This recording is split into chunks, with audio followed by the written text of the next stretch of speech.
the voice. You hear every morning, you wake up before the alarm fully fades, the room is quiet, the light is low, nothing has happened yet, and still your day has already begun. Before your feet touch the floor, a voice starts speaking. It's subtle, automatic, familiar. It doesn't shout, it narrates. This voice tells you how tired you are. It reminds you of what went wrong yesterday. It jumps ahead to the meeting you're dreading or the problem you haven't solved. Your body listens, your shoulders tense, your energy drops, your chest feels heavier, not because the day is difficult, but because the story you're telling yourself is. Most people believe reality begins outside of them, in traffic, in deadlines, in other people's behavior. But the truth is simpler and more unsettling. Your reality begins with a thought. Not the loud ones, the quiet, repeated ones you barely notice. Now imagine the facts of the morning stay exactly the same. Same room, same responsibilities, same challenges, but the voice changes its tone. It focuses on progress instead of pressure. It frames the day as choice rather than obligation. Nothing external changes, but everything feels different. This isn't positive thinking or wishful optimism. It's biology. Your thoughts trigger chemical responses that shape how capable, threatened, or motivated you feel. Over time, those responses harden into habits, and those habits become your life. You are not experiencing the world as it is. You are experiencing the world as you interpret it.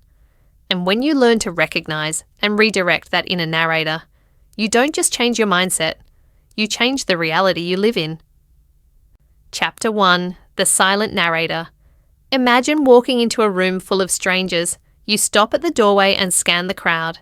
For one person, this moment is purely an opportunity. They see smiling faces, potential conversations, and a chance to make new connections. Their heart rate remains steady. They feel a spark of curiosity. They walk in with their shoulders back and a relaxed expression. Now imagine a second person standing in that exact same doorway, looking at the exact same crowd. To them, the room looks hostile. They notice groups of people with their backs turned and interpret it as exclusion. They see someone laughing and immediately wonder if the joke is at their expense. Their palms start to sweat. Their stomach tightens. They lower their head and step into the room with hesitation, already planning their exit strategy. The physical reality of the room is identical for both people. The lighting is the same. The noise level is the same. The people in the crowd are doing the exact same things. Yet the reality these two individuals experience is fundamentally different. One is living in a world of potential friendship, while the other is living in a world of social threat. What creates this divide is not the external world. It is the invisible layer between the event and the observer. It is the work of the silent narrator. This narrator is the voice you hear in your head from the moment you wake up until the moment you fall asleep. It is the running commentary that explains your life to you as it happens. Most of us assume that this voice is simply reporting the news. We believe it is an objective observer, telling us the truth about who we are and what the world is like. But this is the great illusion of the human mind. The silent narrator is not a reporter. It is an editor, and it is highly biased. To understand how thoughts become your reality, you must first understand that your brain does not allow you to experience reality directly. The world is too loud, too bright, and too complex. There is simply too much data flooding into your senses every second for your conscious mind to process. If you had to pay attention to every sound, every shadow, every texture, and every movement around you, your brain would freeze. So your brain acts as a filter. It ignores 99% of what is happening around you and only lets in the 1% that it deems important. But here is the critical question. Who decides what is important? This is where the silent narrator takes control. Your internal dialogue tells your brain what to look for. If your internal narrative is focused on insecurity, your brain will scan the environment for evidence that you are not good enough. It will highlight a frown on a colleague's face and delete the 5 compliments you received earlier that day. It filters your reality to match your internal beliefs. This process is known as confirmation bias, but in the context of your daily life, it acts like a self-fulfilling prophecy. Consider a man who believes he is unlucky. This belief is the script his silent narrator reads from. When he drives to work, he hits 3 red lights.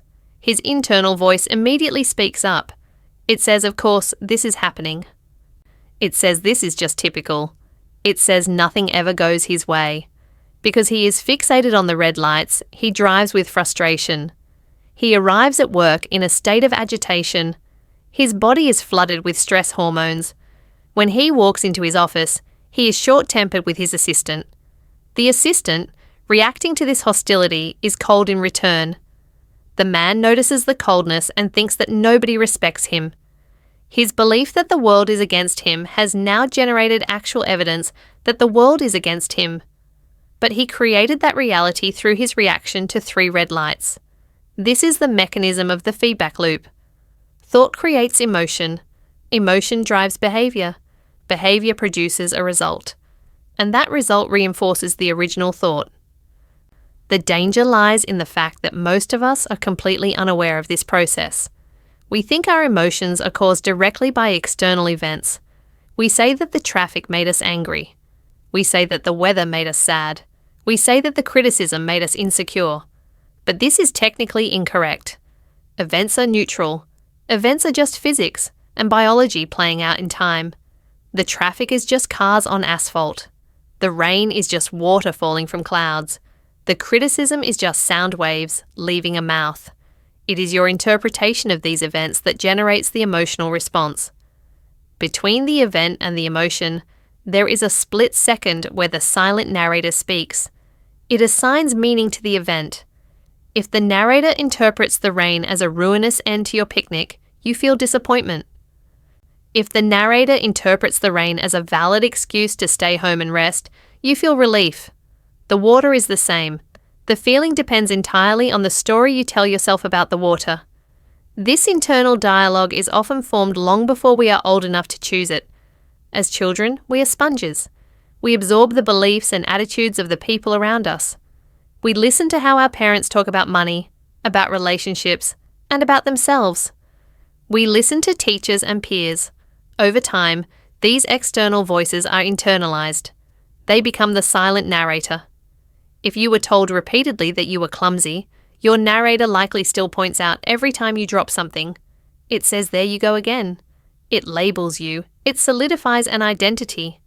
Over 20 or 30 years, this thought is repeated thousands of times until it creates a physical pathway in your brain.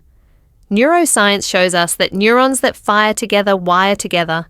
Every time you think a thought, it becomes easier to think that thought again. It is like walking through a field of tall grass. The first time is difficult, but if you walk the same path every day, you trample the grass down. Eventually, it becomes a dirt road, then a paved highway. For many people, the highway in their mind leads directly to negativity.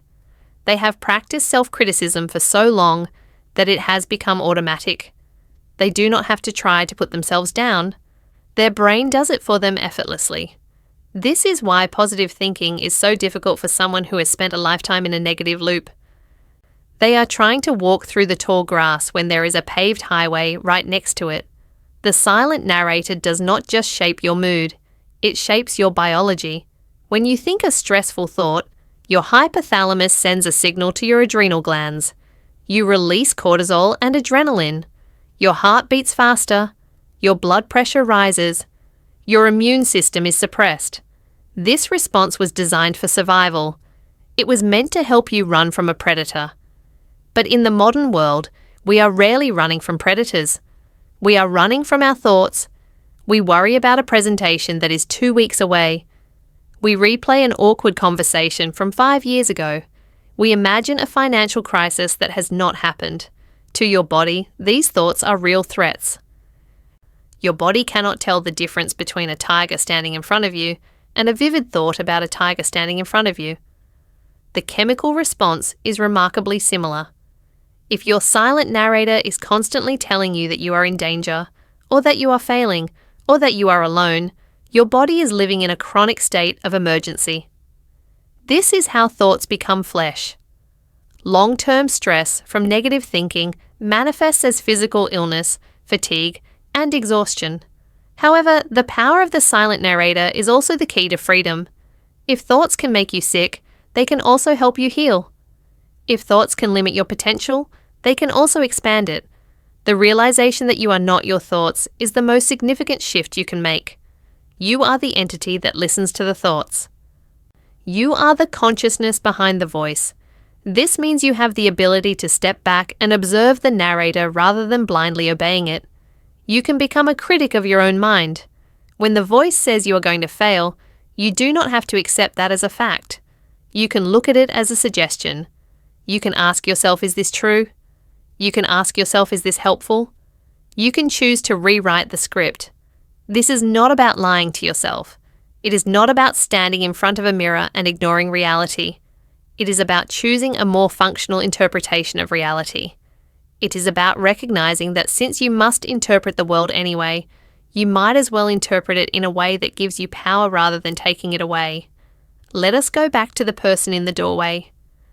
Imagine the person who sees the room as a threat decides to change the narrative. They catch the thought that says everyone is judging me. They recognize it as an old script.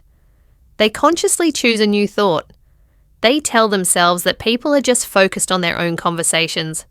They tell themselves that they have the right to be there. This new thought changes their biology. Their shoulders drop, their breathing slows. They walk into the room with a neutral expression instead of a defensive one. Because they look more approachable, someone smiles at them. They smile back. A conversation starts. The reality of their evening has fundamentally changed. It did not change because of magic. It changed because they altered the input, which altered the behavior, which altered the outcome. The silent narrator is writing the story of your life one sentence at a time. It dictates whether you see obstacles or stepping stones. It dictates whether you see victims or survivors. It dictates whether you try or whether you quit. Most people live their entire lives without ever editing the script. They let a narrator formed in childhood dictate their adult reality. But you have the pen in your hand. The moment you become aware of the voice, you gain the power to change what it says. You can begin to train your brain to scan for opportunity instead of failure. You can build new highways in your mind. It requires effort. It requires the discipline to catch yourself when you slip into old patterns. But the reward is nothing less than a new life. By changing the internal conversation, you change the external result. You move from being a passive character in your own story to becoming the author. This journey of rewriting your mind begins with simple awareness. It begins with noticing the voice. In the coming chapters, we will explore the specific tools and techniques you can use to dismantle the old structures of thought and build a fortress of mental clarity. We will look at how to break the addiction to negative emotions and how to use the power of attention to reshape your physical world. You are about to learn how to turn the silent narrator from your greatest critic into your greatest ally. The process is logical, it is biological, and it is entirely within your control. If you want to master the architecture of your own mind and ensure you do not miss the practical techniques coming up in the next section, please take a moment to subscribe. By doing so, you ensure that you have the tools ready when you need them most. Let us continue to the next chapter. Chapter 2. The Editor in Your Head. Imagine for a moment that you are sitting in a darkened movie theatre. The screen in front of you is massive, stretching from floor to ceiling. On that screen plays the movie of your life. You see your morning commute. You see the conversations you had with your colleagues. You see the expression on your partner's face when you walk through the door. You watch the scenes of your failures and the montages of your stress.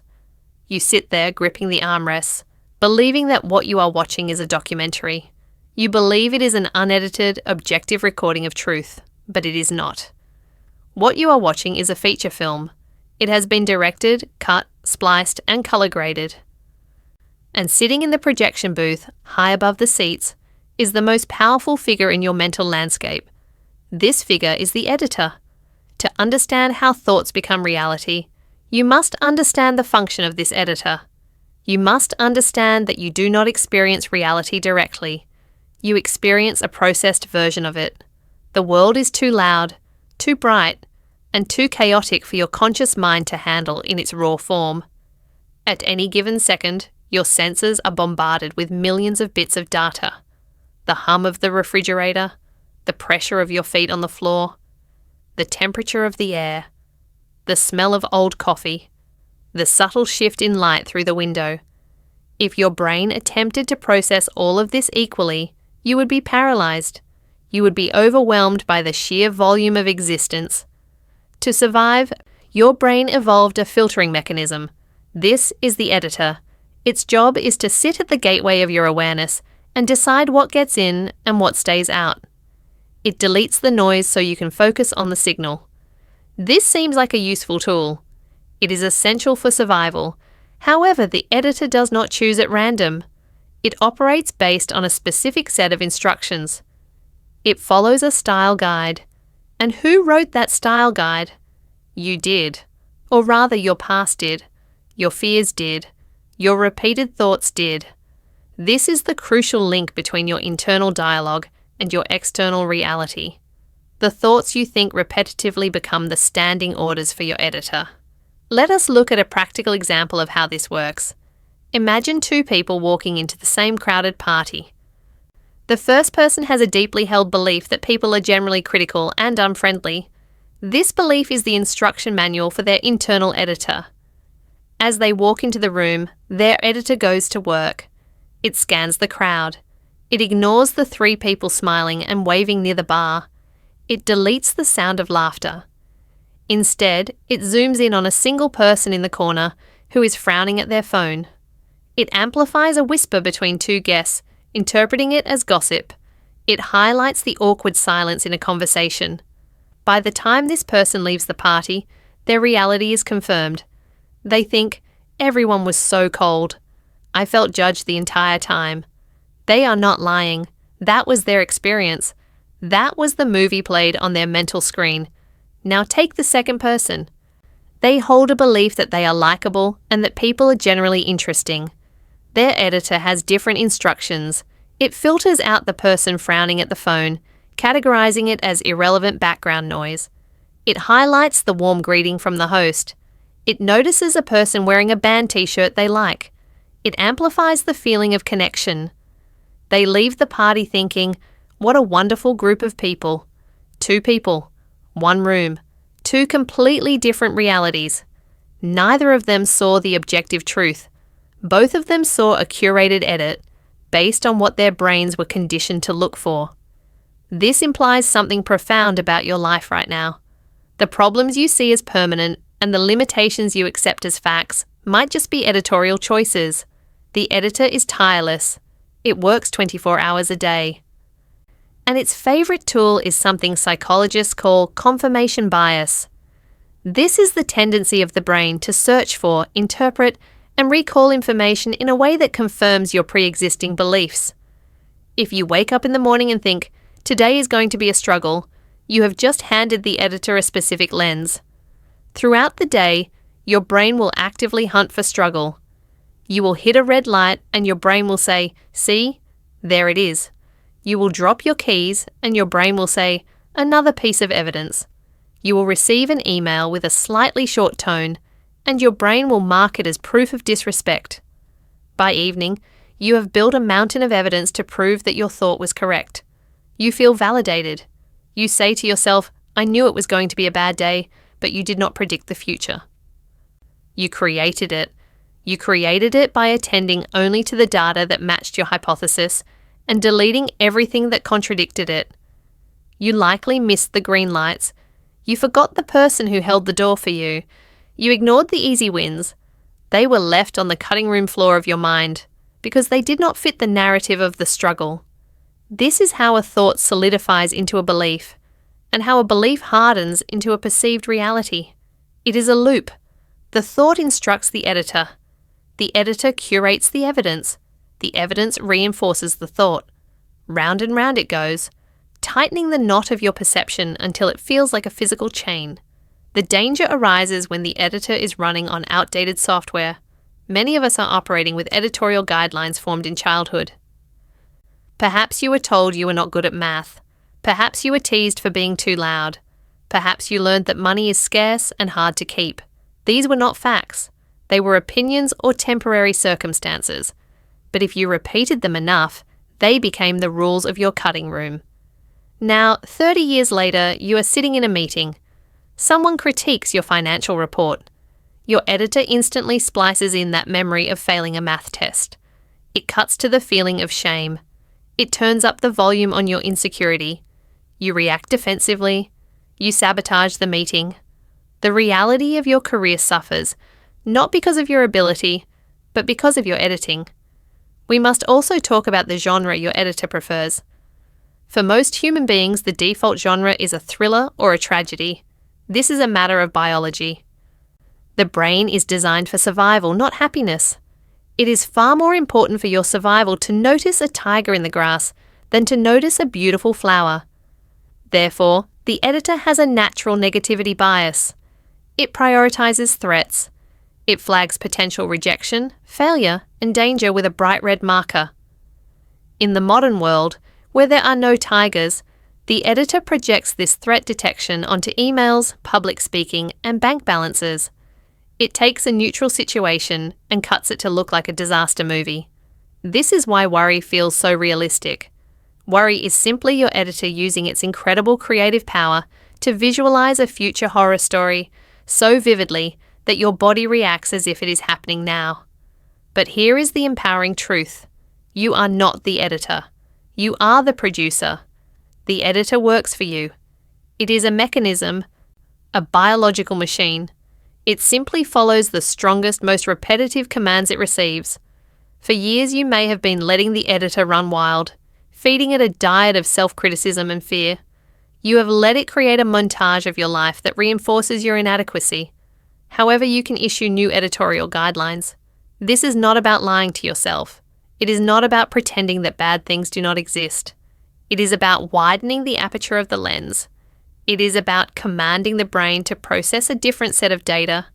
When you choose to consciously change your inner dialogue, you are not just saying nice words, you are recalibrating your search engine. If you start to deliberately think, I am capable of learning new things, the editor receives a new directive. At first, it might resist. It has terabytes of footage proving you are not capable. But if you persist, if you keep repeating the new thought with conviction, the editor begins to look for new footage. Suddenly, you notice when you solve a small problem. You remember a time you figured out a complex software. You hear a compliment you would have previously ignored. Slowly, the movie of your life changes. The genre shifts. The character arc bends toward growth rather than stagnation. This is why gratitude practices are effective, even if they seem cliché. They are not spiritual bypasses. They are training drills for your editor. When you force yourself to scan your day for 3 things that went well, you are forcing the reticular activating system in your brain to spot the positive. You are teaching the editor that satisfaction is relevant data. Do this for a month, and you will find yourself noticing beauty and opportunity without even trying. The automated filter will have shifted. We must also consider the soundtrack. Every movie has a score that tells the audience how to feel. In your mind, this soundtrack is the emotional tone of your thoughts. Is the background hum of your mind anxious? Is it resigned? Is it angry? If the soundtrack of your mind is constant anxiety, even a neutral event like a phone ringing feels like a jump scare. If the soundtrack is curiosity, that same phone ring feels like an opportunity. You control the soundtrack by controlling the emotional weight you assign to events. You can choose to interpret a setback not as a tragic climax, but as a plot twist that leads to a solution. Let us return to the movie theatre. You are watching the screen. You see a scene where you make a mistake. The old editor would cut to a montage of every mistake you have ever made, overlaying it with a voiceover saying, "You always mess up." But you, the awakened producer, intervene. You step into the booth. You say, "No. Cut that. Keep the mistake, but follow it with the scene where I fixed it." Zoom in on the lesson, not the shame. Change the voiceover to say, "I am human and I am learning." The raw footage of the mistake remains the same. The facts of reality have not changed yet, but your perception of the reality has shifted entirely. And because your perception has shifted, your reaction will change. Instead of freezing in shame, you will take action to correct the error. That action is real. That action changes the physical world. This is the bridge. This is how the invisible thought becomes the visible life. It begins with the realization that you have been watching a biased cut of your own existence. You have been mistaking your conditioned perception for objective truth. You have accepted the limits imposed by an editor that was trying to keep you safe but is now keeping you small. The work of changing your life is the work of staying in the projection booth. It is the relentless discipline of checking what your editor is doing. When you catch yourself spiraling into negative narratives, you must pause the film. You must ask, is this true? Or is this just the edit I am used to? What have I cropped out of this frame? What evidence is there to the contrary that I am ignoring? Is this the story I want to tell? By asking these questions, you disrupt the automatic pattern. You force the brain to engage with the raw data again, rather than the habitual shortcut. The world out there is vast. It is filled with indifference, yes, but also with immense opportunity, kindness, and potential. It is all there, all the time. It is all being recorded, but it creates no experience for you until it passes through the editor. Your reality is the final cut, and you have the power to change the cut. You cannot control every scene that is filmed. You cannot control the weather, the economy, or the actions of others. Those are the external elements of production, but you have absolute control over the post-production. You decide the narrative, you decide the focus, you decide the meaning. As we move forward, we will look deeper into how this machinery works. We will explore the specific mechanisms of the brain that turn these editorial choices into physical neural pathways. We will see how repeated thoughts physically rewire the hardware of your mind, making these edits faster and more automatic. But for now, carry this image with you. You are walking through life with a camera and an editing suite in your head. Be careful what you zoom in on. Be careful what you leave on the cutting room floor, because what you choose to keep on the screen becomes the only life you will ever know. Chapter 3. The Chemical Chain Reaction. You have learned that the voice in your head is a narrator. It tells stories about your life from the moment you wake up until you fall asleep. But this narrator is not speaking into a void. It is speaking directly to your biology. This is where the process of creating your reality moves from the abstract world of the mind into the physical world of matter. This transition happens through a precise and powerful mechanism known as the chemical chain reaction. It is easy to believe that thoughts are harmless. They seem weightless and invisible. They appear and disappear like clouds passing through the sky. Because a thought does not have physical mass that you can hold in your hand, you might assume it has no power over the physical world. This is the great illusion. While a thought itself may be intangible, its immediate effect is strictly physical. Every single time you have a thought, your brain produces a chemical reaction. There is no exception to this rule. Your brain is not just a computer processing data, it is a pharmacy.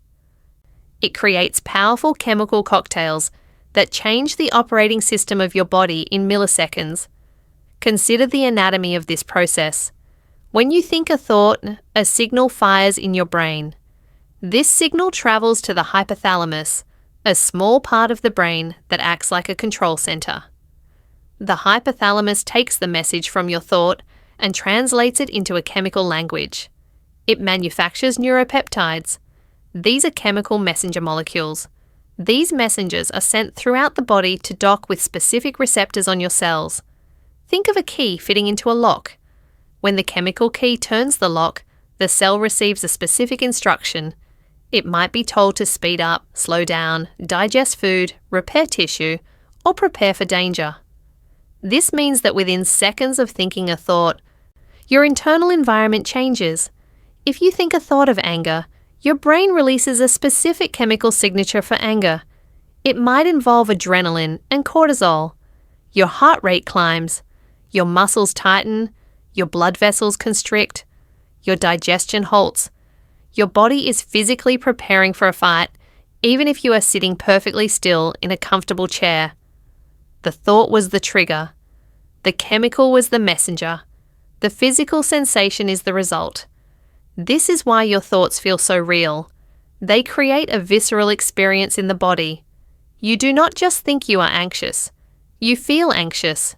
You feel the tightness in the chest and the churn in the stomach. The mind has influenced matter. Let us explore how this shapes your daily reality.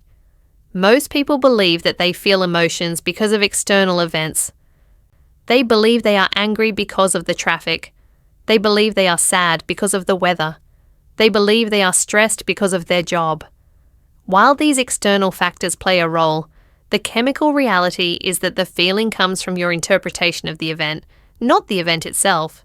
When you perceive the traffic jam, you have a choice of interpretation. If your inner narrator says that this is a disaster and a waste of time, the brain produces stress hormones. You feel the chemical rush of frustration. That feeling then colours your perception of the next moment. Because you are now in a state of chemical stress, you are more likely to interpret the next event negatively. This brings us to the most critical part of the chemical chain reaction. It is the feedback loop.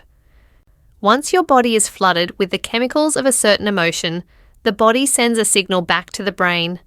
The body says that it is feeling agitated.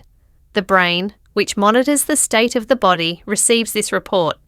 To be consistent with the body, the brain begins to think thoughts that match the feeling. If you feel fearful, your brain will start scanning the environment for things to be afraid of. It will generate more fearful thoughts to justify the feeling in the body.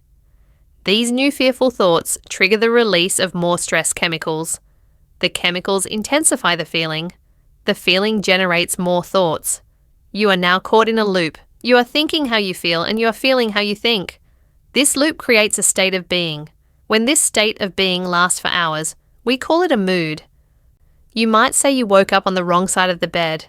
What you really mean is that you started a negative chemical loop in the morning and you have not broken it yet. When this state lasts for weeks or months, we call it a temperament. And when this loop continues for years, it becomes a personality trait. Someone who is described as a bitter person is simply someone who has memorized the chemical loop of bitterness. They have thought the same thoughts and felt the same feelings for so long that their body has become conditioned to that specific chemical state. This is where the biology of belief becomes challenging. The body can actually become addicted to these chemical states. Just as a person can become addicted to substances like sugar or nicotine, the body can become addicted to its own internal stress hormones. If you have lived in a state of worry for 10 years, your cells have adapted to receive a high volume of stress chemicals. If you suddenly try to stop worrying and think positive thoughts, your body will feel uncomfortable. It will miss the rush of adrenaline. It will send a signal to the brain that something is wrong. It acts like an addict craving a fix. The body will urge the brain to think a worrying thought just to get that familiar hit of chemistry. You might find yourself looking for problems where there are none, simply to return to your chemical baseline.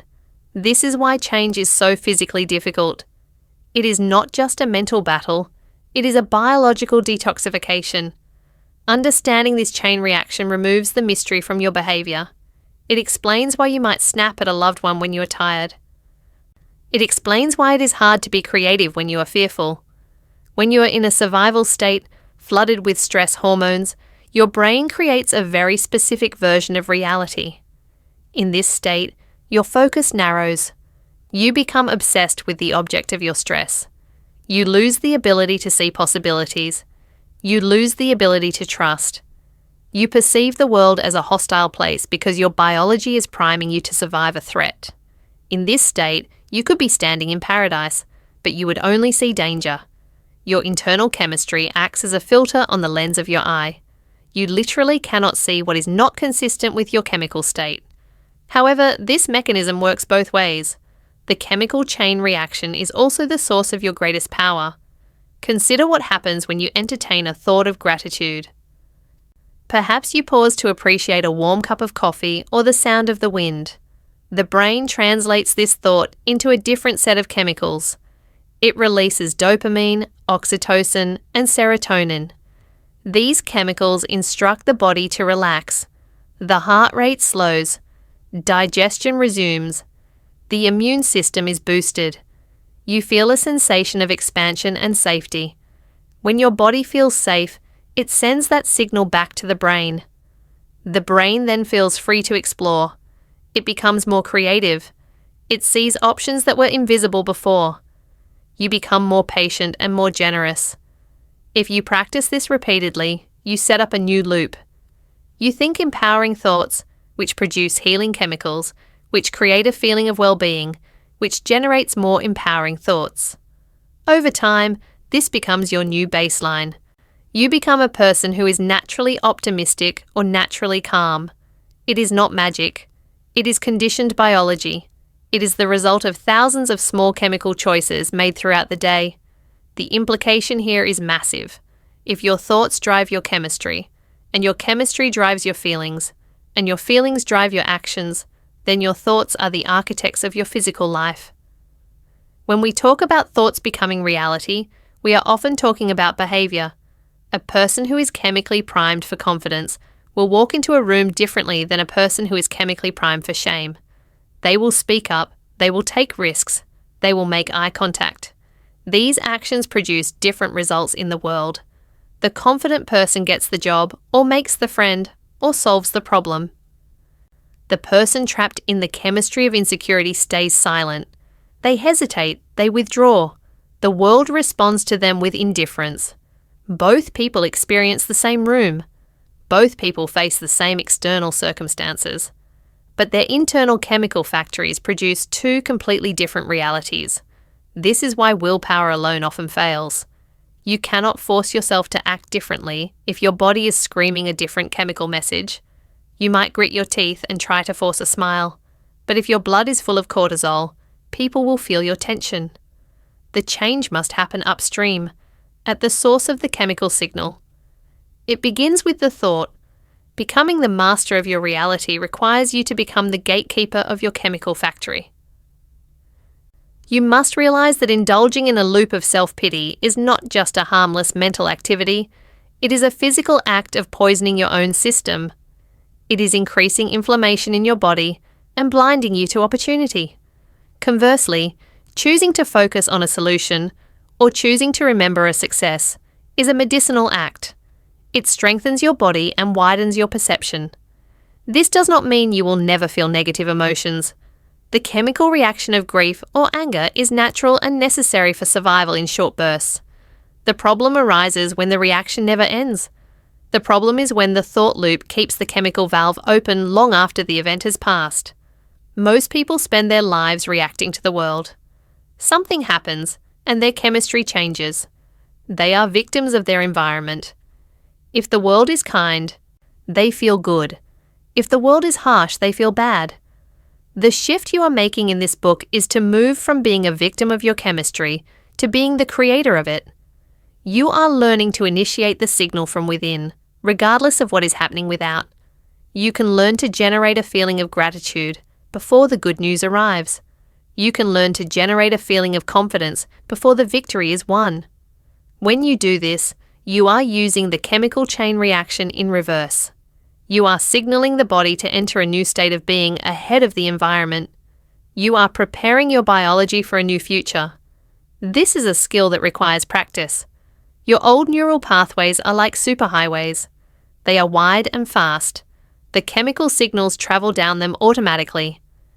The new thoughts you are trying to cultivate are like paths through a dense forest. They are overgrown and difficult to traverse, but every time you stop a negative thought and choose a productive one, you are clearing that path. You are weakening the old chemical addiction and building a new one. As we move forward into the next chapters, remember this physical connection. When we discuss beliefs and identity, we are not talking about abstract philosophy. We are talking about hardwired neural networks and the chemical baselines that define your existence. You are a biological machine that responds to the instructions you give it. Up until now, those instructions may have been automatic, repeating the patterns of the past. Now you have the manual. You understand the mechanism. The thought fires the neuron. The neuron signals the gland. The gland releases the hormone. The hormone creates the feeling. The feeling drives the action. The action shapes the life. This is the chain reaction. And the hand that pulls the lever to start the machine is yours. It happens in the quiet space between your ears, with the voice you choose to listen to and the words you choose to believe. Let us now look deeper into the structure of these beliefs and how they form the bedrock of your identity. Chapter 4. The Script Written in Childhood. Imagine for a moment that you are an actor standing in the wings of a grand theatre. You hear the hum of the audience and see the bright lights illuminating the stage. You are about to walk out and perform the most important scene of your career, but there is a problem. You did not write the script. You did not choose your character. You did not even select your costume. Someone else handed you a bounded stack of pages years ago and said, "This is who you are, and this is what you say." You walk onto the stage and you perform. You say the lines perfectly. You react exactly as the script demands. But deep down, you feel a strange friction. You feel that the words coming out of your mouth do not belong to you. The emotions you display feel automatic rather than authentic. You are living a life that was designed by a writer you barely remember meeting. This metaphor is the reality of human psychology. We discussed earlier how your inner narrator shapes your perception and how that perception triggers a chemical chain reaction in your body. But now we must ask the most critical question of all. Who taught that narrator how to speak?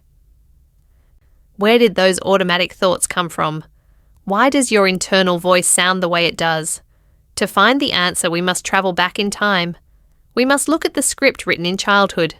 When you were born, your brain was a universe of potential. It was vast and largely unmapped. There were no highways of habit yet.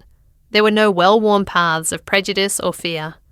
You were not born with a belief that money is scarce. You were not born thinking you were bad at mathematics. You were not born believing that conflict is dangerous, or that you must please everyone to be loved. You were born only with the biological imperative to survive and the incredible capacity to learn. For the first several years of your life, your brain operated in a unique state. Neuroscientists tell us that children perceive the world differently than adults. They do not have the critical filters that allow them to reject information. An adult can hear an insult and say that is not true. A child cannot. A child is a recording device with the record button taped down. Everything goes in, every word from a parent, every reaction from a teacher, every subtle look of disappointment or fear. It is all recorded as absolute truth. This is necessary for survival. A child needs to download the rules of the world quickly to stay safe. They need to know that fire is hot and that the street is dangerous. But they also download much more complex and subtle rules. They download the emotional and psychological rules of their specific family unit and their specific culture. Think of your mind during these formative years as a blank document. The people around you are the typists. Your parents or guardians are the primary authors. They are giants to you. They control your food and your shelter and your safety. In the logic of a child, the parents are like gods. They cannot be wrong. If a parent is angry, it must be because the child is bad. If a parent is anxious, it must be because the world is scary. Let us look at how this script is written in practical terms. Consider a child growing up in a home where resources were tight. Perhaps the parents were stressed about bills. The child hears phrases over and over again. We cannot afford that. Money does not grow on trees. Rich people are greedy. Life is a struggle. The child does not analyze these statements. The child absorbs them. The script is being typed line by line. Money equals stress. Wanting things equals guilt. Survival is hard. 30 years later, that child is an adult. They might have a good job, they might have money in the bank, but their inner narrator is still reading from the old script. When they spend money on themselves, they feel a sudden pang of anxiety. When they have an opportunity to invest or grow, they hesitate because their core belief is that money is scarce. They self-sabotage their financial success, not because they are incapable, but because their internal script says that life is supposed to be a struggle. Let us consider a different script. Consider a child who was praised only when they were perfect. If they brought home an A on their report card, they received love and attention. If they brought home a B, they received silence or criticism. The child learns a very specific rule. My worth is tied to my achievement. I am only lovable when I am performing. I cannot make mistakes. This script creates an adult who is a perfectionist. On the outside, they look successful and driven. They are high achievers. But on the inside, they are exhausted. They are terrified of failure because to them, failure does not just mean a bad outcome. It means a loss of love. It means a loss of safety. Their inner narrator is a tyrant constantly pushing them to do more and never allowing them to rest. This is not their natural personality. This is the script. We must understand that the authors of our scripts rarely had malicious intent. Parents and guardians are usually just passing down the scripts that were handed to them. A father who tells his son that boys do not cry was likely told the same thing by his father. He thinks he is preparing his son for a harsh world. He does not realize he is severing his son's connection to his own emotions. A mother who worries constantly about her daughter's safety is projecting her own unhealed fear. She thinks she is protecting the child. In reality, she is teaching the child that the world is a hostile place. These lessons solidify into what psychologists call core beliefs. A core belief is not just a thought you have occasionally. It is a lens through which you see everything. It is the operating system of your mind. If your core belief is that you are not good enough, you will walk into a room and immediately scan for evidence that proves you are not good enough. You will interpret a neutral look from a stranger as judgment. You will hear a constructive comment from a boss as a confirmation of your failure. You will ignore 10 compliments and obsess over one criticism. This is not because the reality is negative. It is because your brain is filtering reality to match the script. The most powerful part of this childhood script is how it shapes our identity. Identity is the collection of statements we make starting with the words I am. I am shy. I am disorganized. I am athletic. I am not a creative person. I am a worrier. We say these things as if they are biological facts. We speak them as if they are as permanent as our eye color or our height, but they are not. Most of these I am statements are simply habits of thought that solidified decades ago. Perhaps in second grade, you struggled to read aloud in class. You stumbled over a word and the other children laughed. In that moment of shame, a line was typed into your mental document. I am not good at public speaking. You believed it.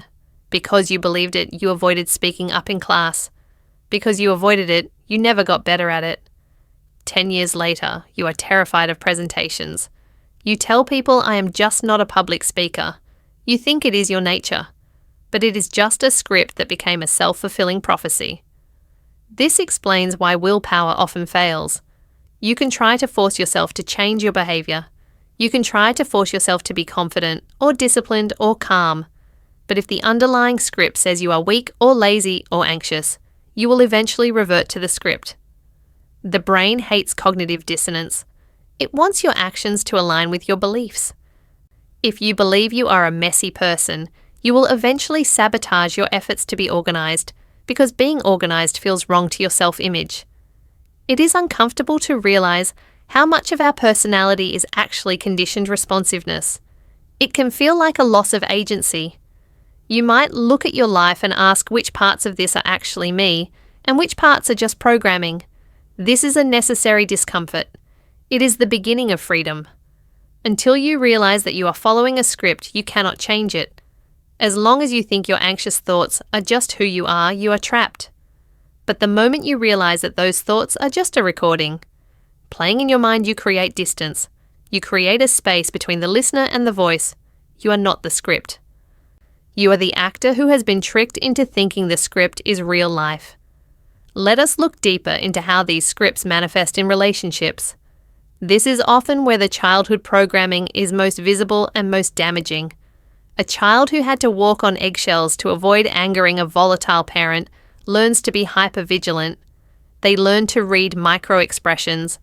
They learn to suppress their own needs to keep the peace. In adulthood, this person becomes a people pleaser. They apologize when they have done nothing wrong. They feel physically ill when someone is upset with them.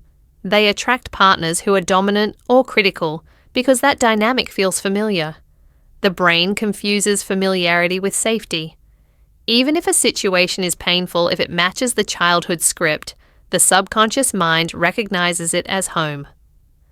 Conversely, a child who is neglected or ignored might learn that the only way to get needs met is to scream or act out. They learn that they have to fight for attention. In adulthood, this might manifest as drama-seeking behavior or extreme jealousy. They are not trying to be difficult. They are terrified of being invisible again. They are running a script that says, I must make noise to exist. We also develop scripts about the world itself. Is the world a friendly place or a hostile place? Is it a place of abundance or scarcity? If you were raised with a script of scarcity, you will hoard your resources. You will hoard your money and your love and your ideas. You will view life as a zero-sum game where someone else's win is your loss. This mindset creates a reality of isolation and stagnation. If you were raised with a script of hostility, you will move through the world with your armor on. You will be defensive before anyone has attacked you. Your body language will push people away. And because you push people away, they will react coldly to you. This confirms your belief that people are cold. The loop is complete. The script is validated. It is important to pause here and understand that we are not here to blame our parents or our past. Blame keeps us stuck in the victim role. Blame is just another passive script. Our parents were operating from their own limited scripts, written by their own parents. It is a chain of conditioning stretching back through generations. The goal is not judgment. The goal is awareness. You cannot edit a document you have not read. You must begin to observe your reactions as if you were an external observer. When you feel a sudden surge of anger, ask yourself a question. Is this anger about what is happening right now, or is this an old script playing out? When you feel a wave of insecurity, ask yourself, whose voice is this? Is it my voice, or is it the voice of a critical teacher from 20 years ago? You will start to see that your inner narrator is often plagiarizing the past. It is repeating lines that were relevant when you were 5 years old, but are completely irrelevant now that you are an adult. The 5-year-old you needed to be quiet to stay safe. The adult you needs to speak up to succeed. The 7-year-old you needed to comply to be loved. The adult you needs to set boundaries to be respected. The 10-year-old you is dependent on others for survival. The adult you is capable and autonomous. The hardware has been upgraded, but the software is outdated. You are trying to run a modern life on an operating system built for a child. This is why positive thinking alone often fails. You can stand in front of a mirror and say, I am confident 1,000 times. But if the script in your subconscious says, be small, stay safe, do not shine, the affirmation will bounce off. The subconscious mind is millions of times more powerful than the conscious mind.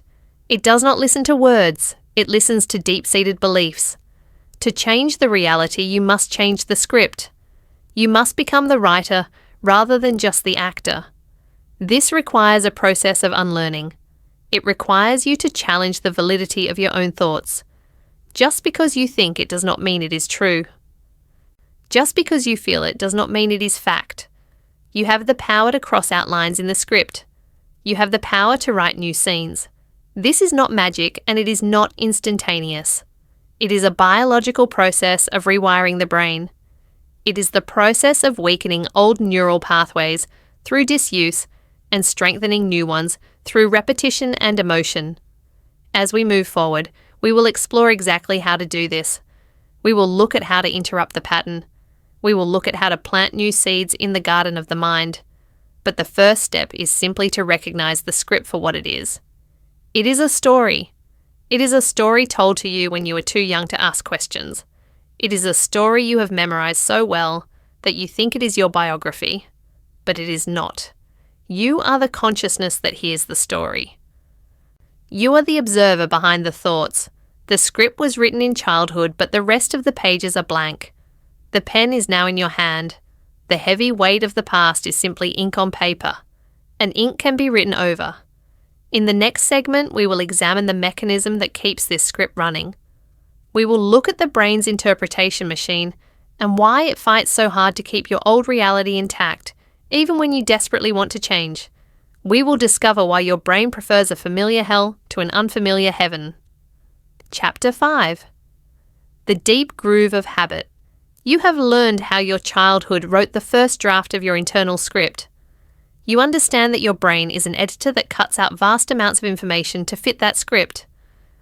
You have seen how a single thought sparks a chemical reaction that floods your body with emotion. Now we must examine the mechanism that locks all of this into place. We must look at why change feels so difficult and why you seem to think the same thoughts day after day after day. This is the phenomenon of the deep groove. Imagine for a moment that you are standing at the edge of a dense and tangled forest. The undergrowth is thick. The vines are heavy. The ground is uneven. You need to get to the other side. The first time you walk through this forest, it is a struggle. You have to hack away at the branches with a machete. You trip over roots. You get scratched by thorns. It takes a tremendous amount of energy and focus just to take a few steps. You are exhausted by the time you reach your destination. But the next day, you have to make the same journey. You look at the forest, and you see the faint trail of broken branches and trampled grass you left yesterday. It is still difficult, but it is slightly easier than the first time. You follow your own footsteps, you press down the grass a little more, you snap a few more twigs out of the way. Now imagine you walk this same path every single day for 10 years. What does that path look like now? It is no longer a struggle. The grass is gone, the earth is packed down hard and smooth. The branches have stopped growing across the way. You can walk this path with your eyes closed. You can walk it while talking on the phone. You can walk it without even realizing you are walking. This is exactly how your brain works. This is the physical reality of a thought pattern. In neuroscience, there is a fundamental principle that summarizes this process. Neurons that fire together wire together. Every time you have a thought, it is an event. It is a spark of electricity moving between nerve cells. When you think a thought for the very first time, it is like hacking through that dense forest. Your brain has to work hard to make the connection. It requires focus and energy. But when you repeat that thought, the connection strengthens. Your brain is an incredibly efficient biological machine. Its primary goal is to conserve energy. It notices when you are using a particular neural pathway repeatedly. It decides that since you are using this connection so often, it should upgrade the infrastructure. It begins to coat that neural pathway in a substance called myelin. Myelin is like the insulation around an electrical wire. It prevents the signal from leaking out and it speeds up the transmission. As the myelin layer gets thicker, the signal travels faster and with less resistance. Eventually, that thought becomes a superhighway. It becomes the path of least resistance. This is why your habits of thinking are so powerful. They are not just wispy ideas floating in the ether. They are physical structures in the architecture of your brain. When you wake up in the morning and immediately start worrying about your to-do list, you are not making a conscious choice to be anxious. You are simply sliding down the well-worn groove that you have carved over thousands of mornings.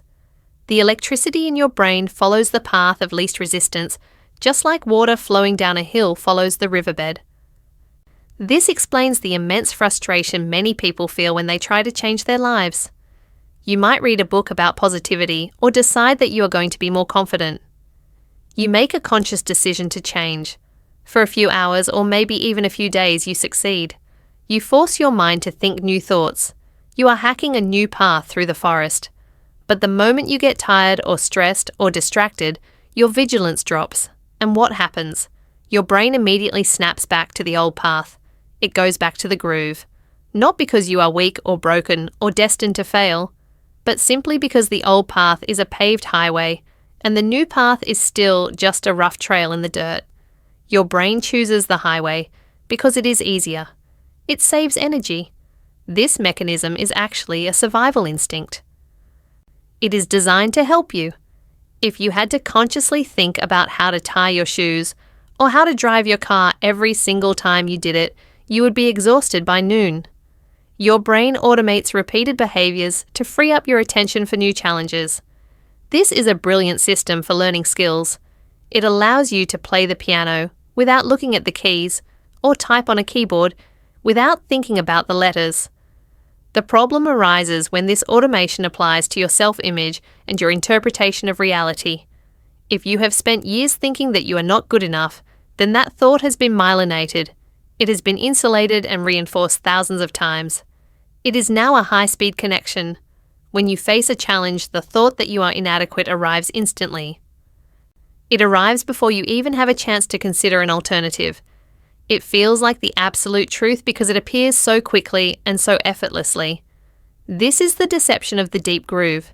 Because the thought is automatic, we mistake it for reality. We assume that because we feel something instantly, it must be true. We say, I just have a gut feeling that this will go wrong. But often that gut feeling is not intuition. It is simply a habit. It is the echo of 1,000 past experiences projecting themselves onto the present moment. Let us look at how this creates a self-reinforcing loop. Consider a person who has a deep groove of social anxiety. Their internal narrative tells them that people are judging them. This is the highway in their brain. They walk into a room. Because their brain is primed to look for judgment, it filters the reality of the room through that lens. They see a person frown across the room. A person with a different groove might think that person looks tired, or maybe they have a headache. But the person with the anxiety groove immediately interprets the frown as confirmation. They think that person doesn't like me. This thought triggers a chemical reaction. They feel a surge of cortisol. Their posture collapses. They avoid eye contact. They act awkward and withdrawn. This behavior then elicits a reaction from others. People might actually pull away because the energy is uncomfortable. The anxious person sees this withdrawal and says to themselves, I knew it. I knew I was awkward. I knew people didn't like me. The groove gets deeper. The myelin gets thicker. The highway gets wider. This is how a mental habit becomes a destiny.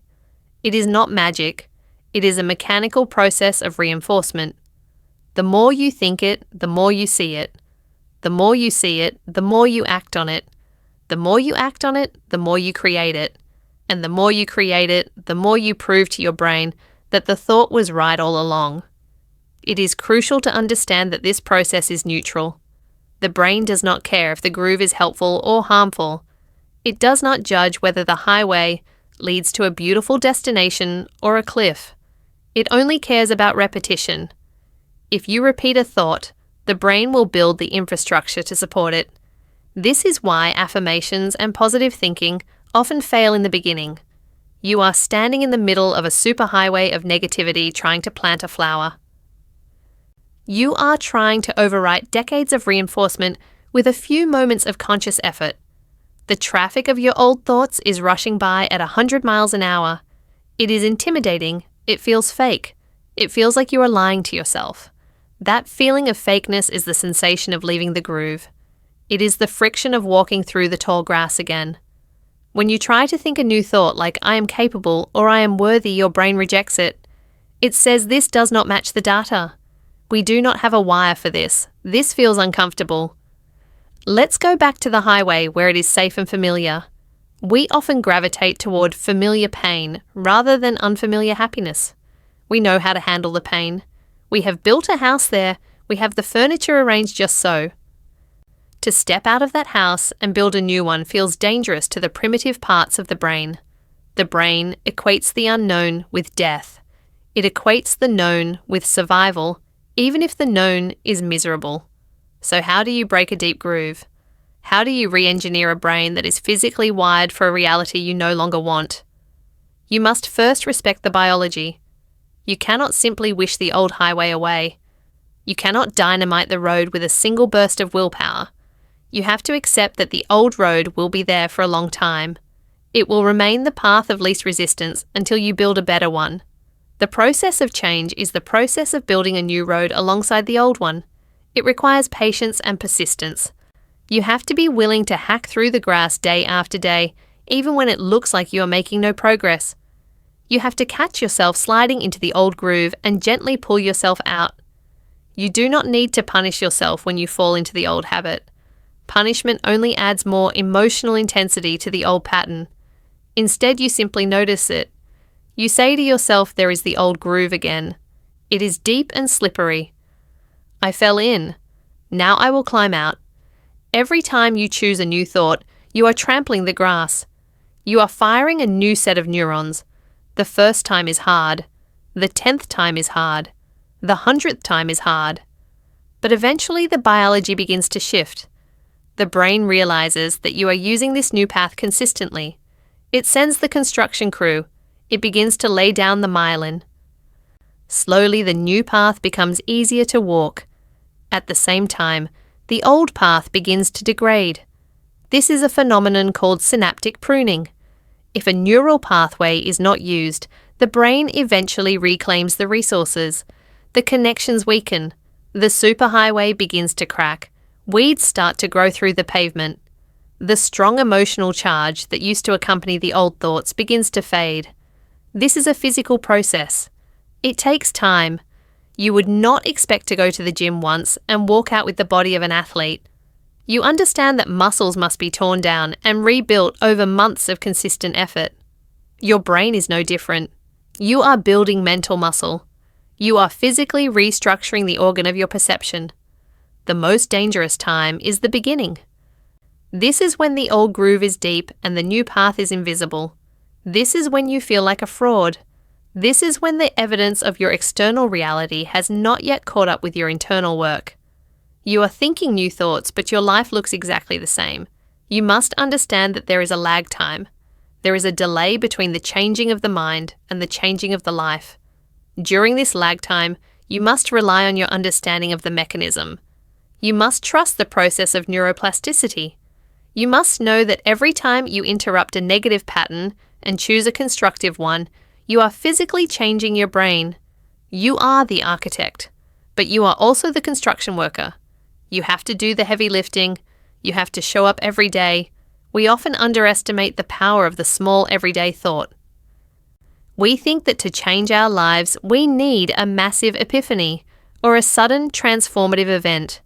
We wait for lightning to strike, but lightning strikes are rare and often destructive. The true shaper of the landscape is not the lightning bolt, but the river. It is the steady, constant flow of water that cuts the canyon through the rock. Your daily internal dialogue is that river. It is quiet, it is persistent, and over time it cuts through the hardest rock of your circumstances. If you have spent 20 years telling yourself that the world is a hostile place, you have carved a canyon of hostility. You see threats everywhere. You interpret silence as rejection. You interpret feedback as attack. This is your reality because this is your groove. But you can divert the river. It starts with a trickle. It starts with one moment of awareness.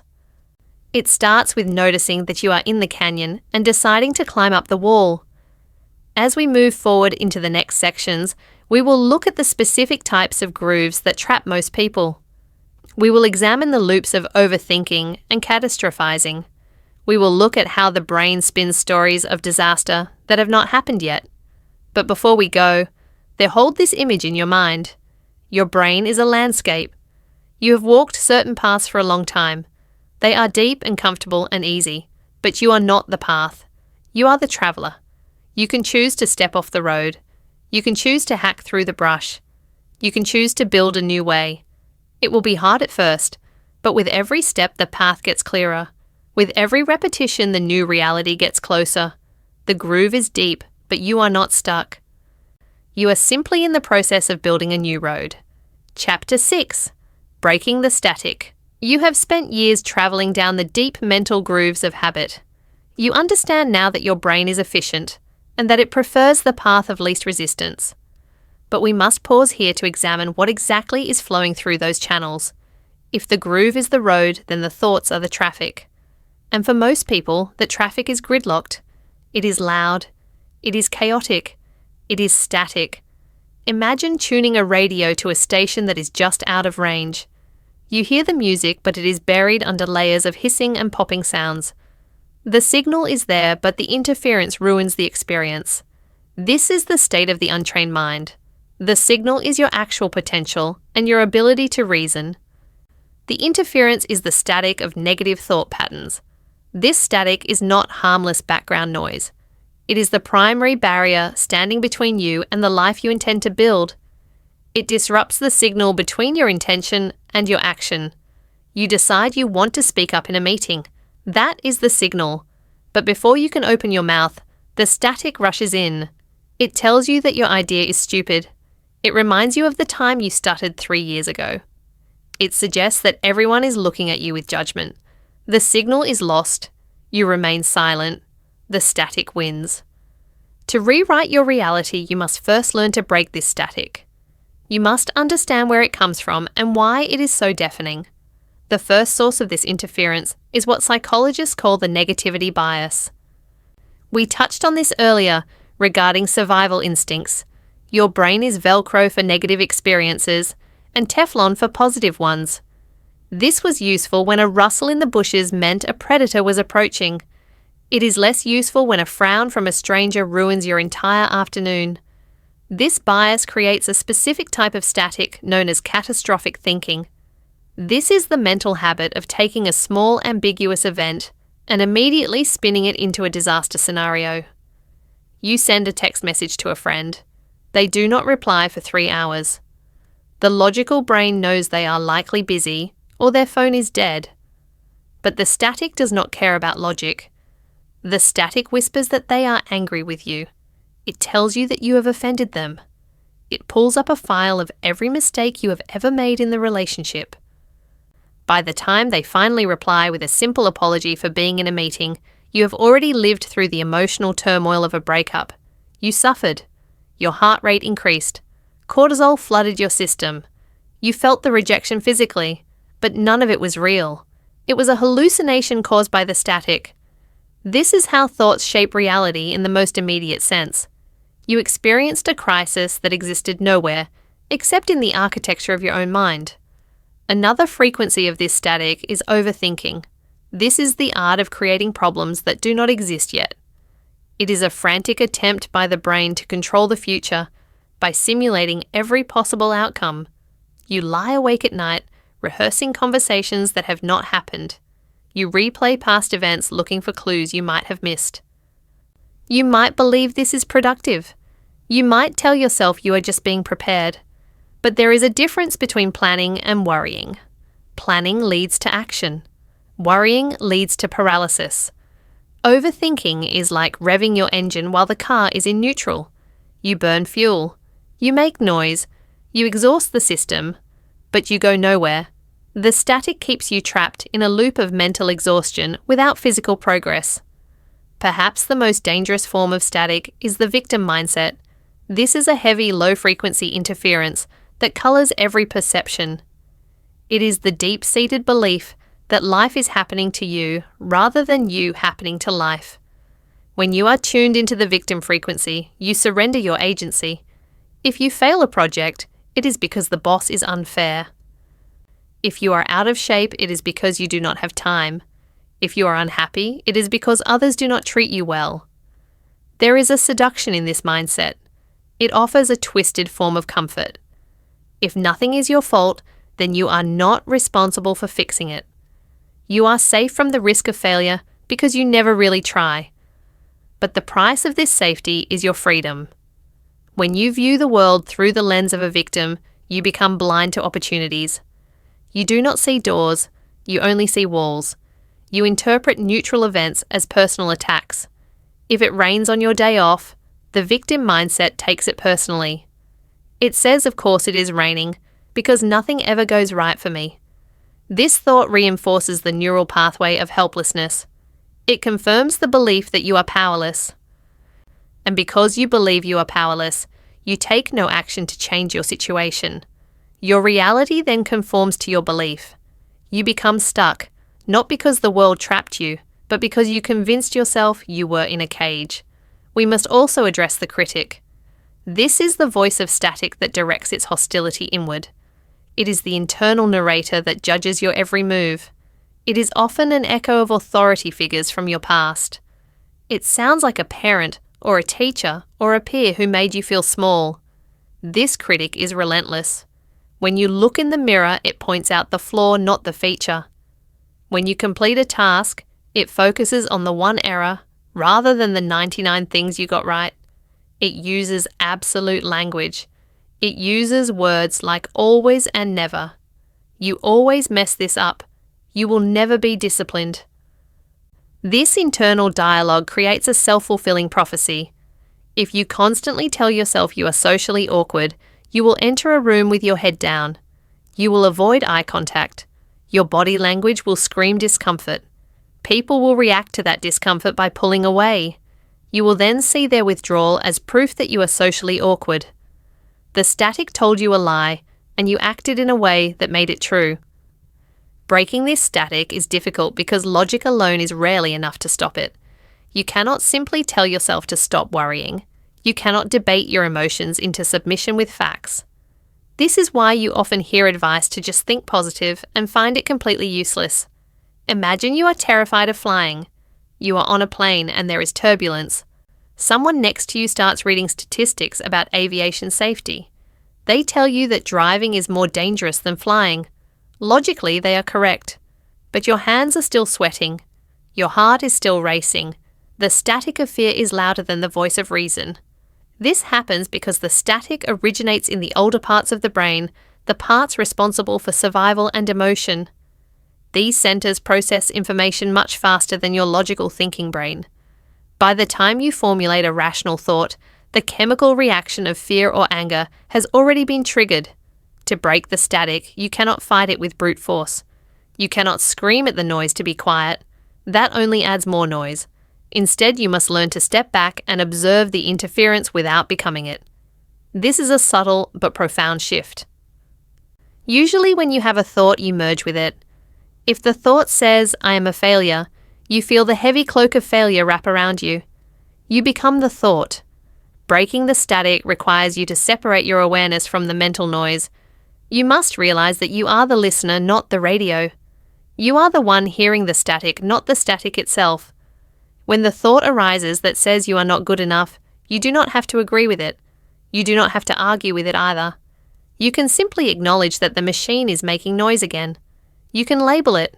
You can say to yourself, there is the self-doubt loop again. This act of observation introduces a gap. It creates a tiny space between the stimulus of the thought and the response of your emotion. In that space lies your power. That is where you can choose to change the channel. You must also understand that your brain requires evidence to change its frequency. The static persists because it believes it is protecting you. The critic criticizes you to keep you from being embarrassed. The worrier worries to keep you from being surprised. To lower the volume, you must prove to your brain that you are safe and capable. This does not happen through affirmations alone. It happens through action. When the static says you cannot handle a difficult conversation, you do not just tell yourself you can. You go into the conversation and you survive it. You might stumble. It might be awkward, but you survive. You come out the other side. You then take that evidence and present it to the brain. You show the mind that its prediction of catastrophe was wrong. Every time you act in spite of the static, you weaken its signal. You are retraining the interpretation machine. You are teaching your brain that uncomfortable does not mean dangerous. You are teaching it that uncertainty does not mean disaster. But this requires vigilance. The static is persistent. It waits for moments of weakness. It gets louder when you are tired or hungry or stressed. It loves to attack late at night when your defenses are down. You must build a filter. You must become the guardian of your own mind. You would not let a stranger walk into your house and start shouting insults at you. You would kick them out. Yet you allow negative thoughts to set up camp in your living room and berate you all day long. You must adopt a standard for what you allow to linger in your mind. The standard is simple. Is this thought helpful? Is it true? Does it move me toward the reality I want to build? If the answer is no, then that thought is just static. It is waste. It serves no purpose. There is a distinct difference between reflecting on a mistake to learn from it and ruminating on a mistake to punish yourself. Reflection is a clear signal. It says here is the error and here is the correction. Rumination is static. It says here is the error and here is why you are terrible. One leads to growth.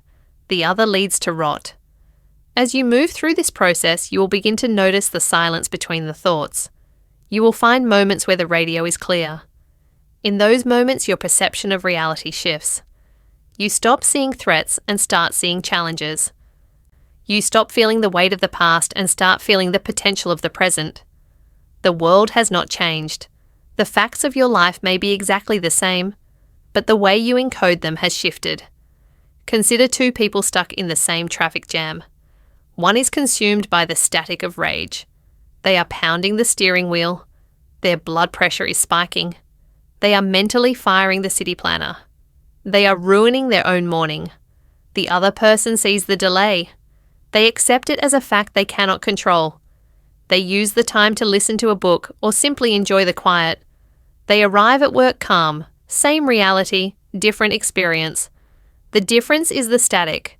You are the architect of your own experience, but you cannot build on a shaky foundation. You cannot design a new life while the noise in your head is screaming that it is impossible. Breaking the static is the prerequisite for everything that follows. You are clearing the construction site. You are removing the debris of old habits and fears. It is uncomfortable work. The static will fight back. It will tell you that this is useless. It will tell you that you are just fooling yourself. Recognize that voice. That too is just more static. Do not expect the noise to vanish overnight. The groove of habit is deep, as we have discussed. The neural pathways of negativity are well-traveled highways. You are building a new path through the jungle. At first, it will be difficult to see. It will require effort to find it. But with every step, the path becomes clearer, and the old highway begins to crack from neglect.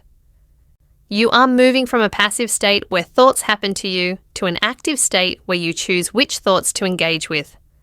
This is the pivot point. This is where the victim becomes the victor. In the next stage, we will discuss how to take this cleared space and begin to write a new script. We will look at how to rewrite the internal narrative, not with delusion, but with strategic intent.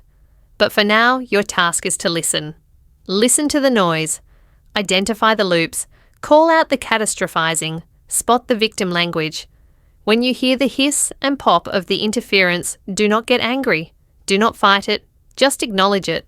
Say to yourself, I hear the static, and then gently, deliberately turn the dial. The music is there. The signal is waiting. You just have to tune it in. Chapter 7. Changing the Channel. You have spent years listening to a specific radio station. It plays in the background while you brush your teeth. It hums while you drive to work. It creates the soundtrack for your interactions with family and colleagues. The problem is that this station broadcasts a relentless stream of bad news. It plays songs of doubt on repeat. It hosts talk shows that analyze every mistake you have ever made. It interviews critics who list your flaws in alphabetical order. For most of your life, you have assumed that this radio station is simply reporting the news. You believed that if the voice in your head said you were incompetent, then it must be a verified fact. If the broadcast announced that today would be a disaster, then you accepted it as a weather forecast. You listened, you agreed. You let the noise dictate your emotional state. But now you have reached a critical turning point in understanding how your mind operates. You have identified the static.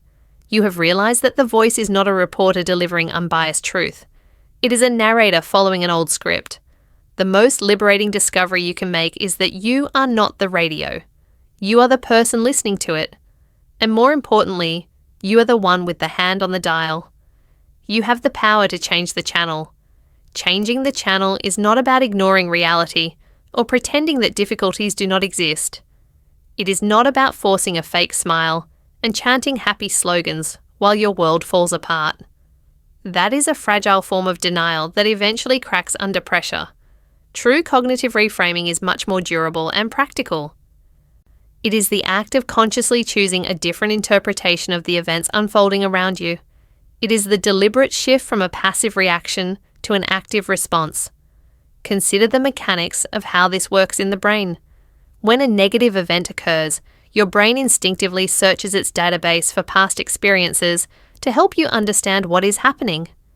If you have spent decades practicing anxiety and self-criticism, your brain will immediately tune into the frequency of catastrophe. This is a survival mechanism gone wrong. It tries to protect you by preparing you for the worst, but in doing so it paralyzes you. To change the channel, you must first create a gap. This is the space between the stimulus and your response. In the past, that gap was non-existent. Someone criticized your work, and you instantly felt worthless. The traffic was bad, and you instantly felt rage. The channel changed itself automatically. Now you must learn to press the pause button. You notice the trigger. You feel the surge of adrenaline or the weight of disappointment. But instead of letting the script run, you stop. You observe the thought. You say to yourself that this is an interesting reaction. Then you reach for the dial. The most effective way to turn that dial is by changing the questions you ask yourself. Your brain is a powerful processing engine designed to answer whatever query you submit. When you make a mistake and ask why you are so stupid, your brain goes to work. It searches your memory for every embarrassing moment and every failure to provide you with evidence of your stupidity. It answers the question you asked. It keeps you on the old channel. But what happens if you interrupt that pattern? What happens if you ask a different question? If you ask what you can learn from this situation, the brain has to run a completely different search algorithm. It has to scan the environment for opportunities and lessons. If you ask how you can solve this problem, the brain ignores the evidence of failure and begins looking for tools and solutions. You have forced the radio to switch from a drama to an educational program. This is not magic, it is biology. It is the redirection of focus. When you change the question, you change the chemical signal being sent through your body. You move from a state of threat to a state of curiosity. Curiosity is the antidote to judgment. You cannot be curious and judgmental at the same time. By shifting into curiosity, you open the door to new behaviors and new outcomes. However, you must understand that the old dial is rusty. It is sticky with habit. The first few times you try to change the channel, your hand will slip. The brain will want to snap back to the old frequency because that frequency is familiar. There is a strange comfort in the known, even if the known is miserable. The neural pathways for your old way of thinking are like 6-lane highways. They are paved and well lit. The new way of thinking is a path through the woods that you have to clear with a machete. This is why repetition is the mother of learning and the architect of reality. You cannot change the channel once and expect it to stay there. You have to do it 100 times a day. You have to be vigilant. Every time the old song of self-doubt starts playing, you cut it off. You replace the thought. You do not argue with the negative thought because arguing gives it power. You simply replace it. You acknowledge that the thought exists, and then you deliberately place a new thought in the center of your attention. Let us look at a practical example of this shift. Imagine you have a presentation to give at work. The old channel begins its broadcast immediately. It tells you that you are going to freeze. It reminds you of the time you stumbled over your words 3 years ago. It points out that your hands are shaking. If you listen to this channel, your body will respond to the instructions. Your throat will tighten. Your palms will sweat. You will walk into the room expecting failure, and you will likely manifest it. Now, apply the technique of changing the channel. You notice the anxiety. You acknowledge it as a physical sensation of energy rather than a sign of impending doom. You reframe the narrative. You tell yourself that your body is generating energy to help you perform. You tell yourself that you are prepared. You visualize the outcome you want. This brings us to the tool of mental rehearsal. Visualization is often misunderstood as daydreaming, but it is actually a rigorous cognitive exercise used by elite performers in every field. When you vividly imagine performing a task successfully, your brain fires in almost the exact same pattern as it does when you actually perform the action. You are priming the neural pump. You are laying down the tracks for the train to run on. When you visualize yourself speaking clearly and confidently, you are teaching your brain what that feels like. You are tuning the receiver to a clear signal before the broadcast even begins. You see yourself standing tall. You hear the steady tone of your voice. You feel the satisfaction of a job well done. By the time you walk into the real meeting, your brain feels a sense of déjà vu. It feels like you have been here before and that you succeeded. This reduces the cognitive load and lowers the stress response. But thoughts alone are not enough. This is where many people get lost. They believe that if they just sit on the couch and think happy thoughts, their reality will transform. That is not how the architecture of the mind works. The new channel needs a signal booster, and that booster is action. You must prove to your brain that the new thought is valid. If you tell yourself you are a confident person, but you continue to hide in the corner, your brain will spot the contradiction. It will reject the new thought as a lie. You have to back up the mental shift with physical evidence. When you change the channel to a frequency of confidence, you must then take a confident action. It does not have to be a massive leap. It can be a small step. It can be speaking up once in a meeting. It can be making eye contact. It can be walking with your head up. When you take that action, your brain registers the feedback. It sees that you survived. It sees that the outcome was positive. It files this evidence away. This creates a positive feedback loop. The new thought leads to a new action. The new action produces a new result. The new result reinforces the new thought. This is how you cement the new reality. You are no longer just listening to a broadcast. You are building the station brick by brick. There will be days when the signal is weak. There will be days when stress or fatigue makes the old channel blare at maximum volume. This is normal. It is part of the human condition. Do not judge yourself for having negative thoughts. That is just another form of the old static. Instead, simply notice it. Treat it like background noise in a busy restaurant. You hear it, but you do not have to focus on it. You can continue your conversation at the table. As you practice this skill of changing the channel, you will notice something profound happening to your identity. You stop identifying with your thoughts. You realize that you are not your anxiety. You are not your anger. You are not your history. Those are just programs running in the machine. You are the operator of the machine. This shift in identity is the cornerstone of lasting change. When you believe that you are a naturally negative person, you will defend your negativity. You will fight to keep the old channel because it feels like part of who you are. But when you realize that negativity is just a habit of thought, you become free to break it. You realize that you can install new software. This requires a level of ruthlessness. You must become the guardian of your own mind. You would not let a stranger come into your living room and start shouting insults at you. You would kick them out immediately.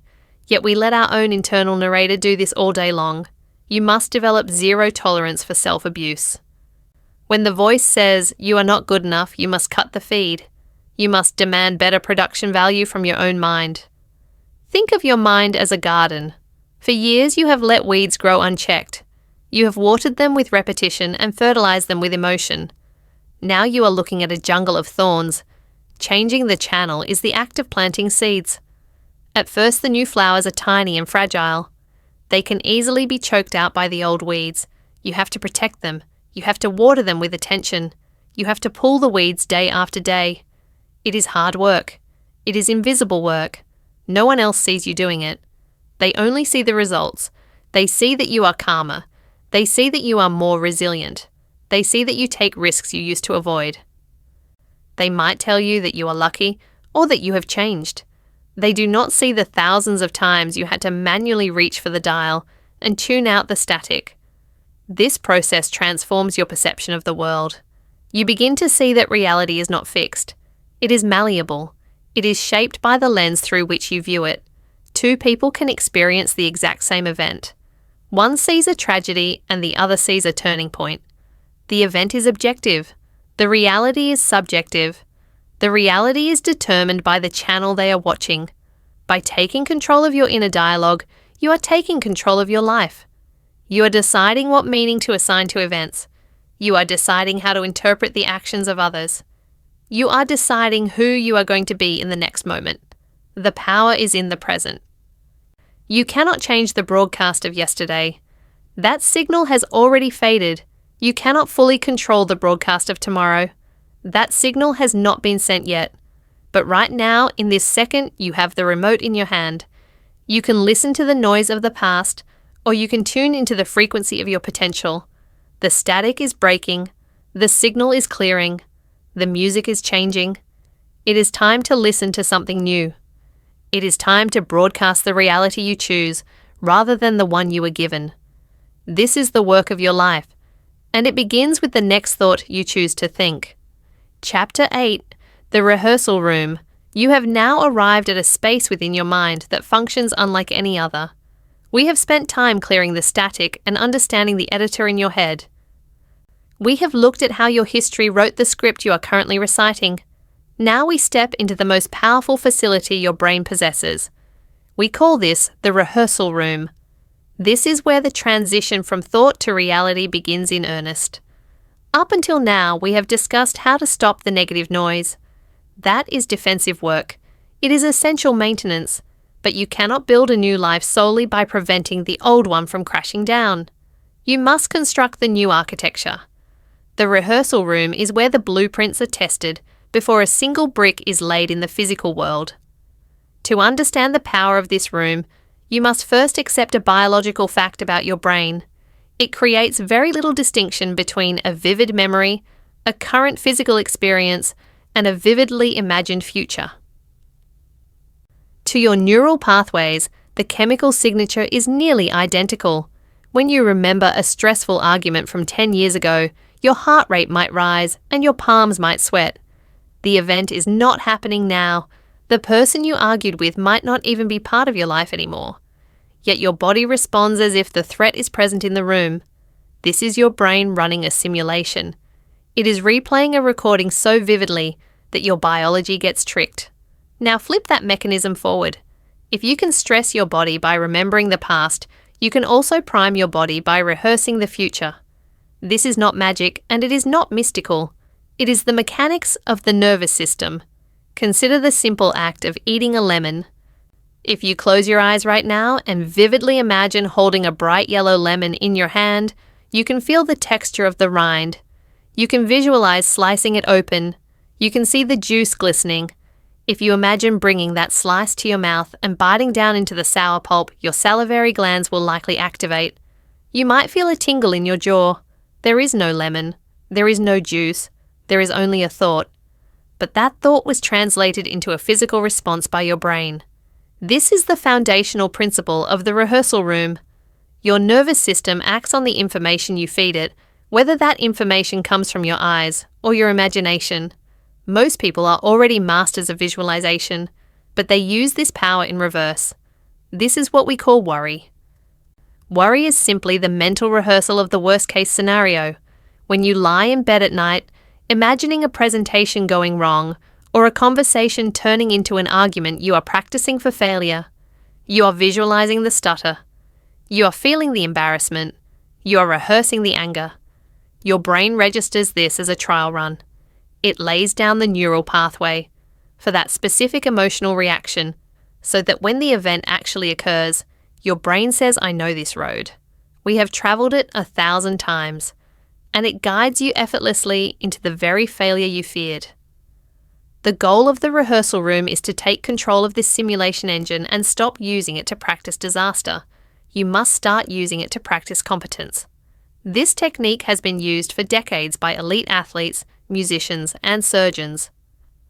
They do not cross their fingers and hope for the best. They enter the rehearsal room.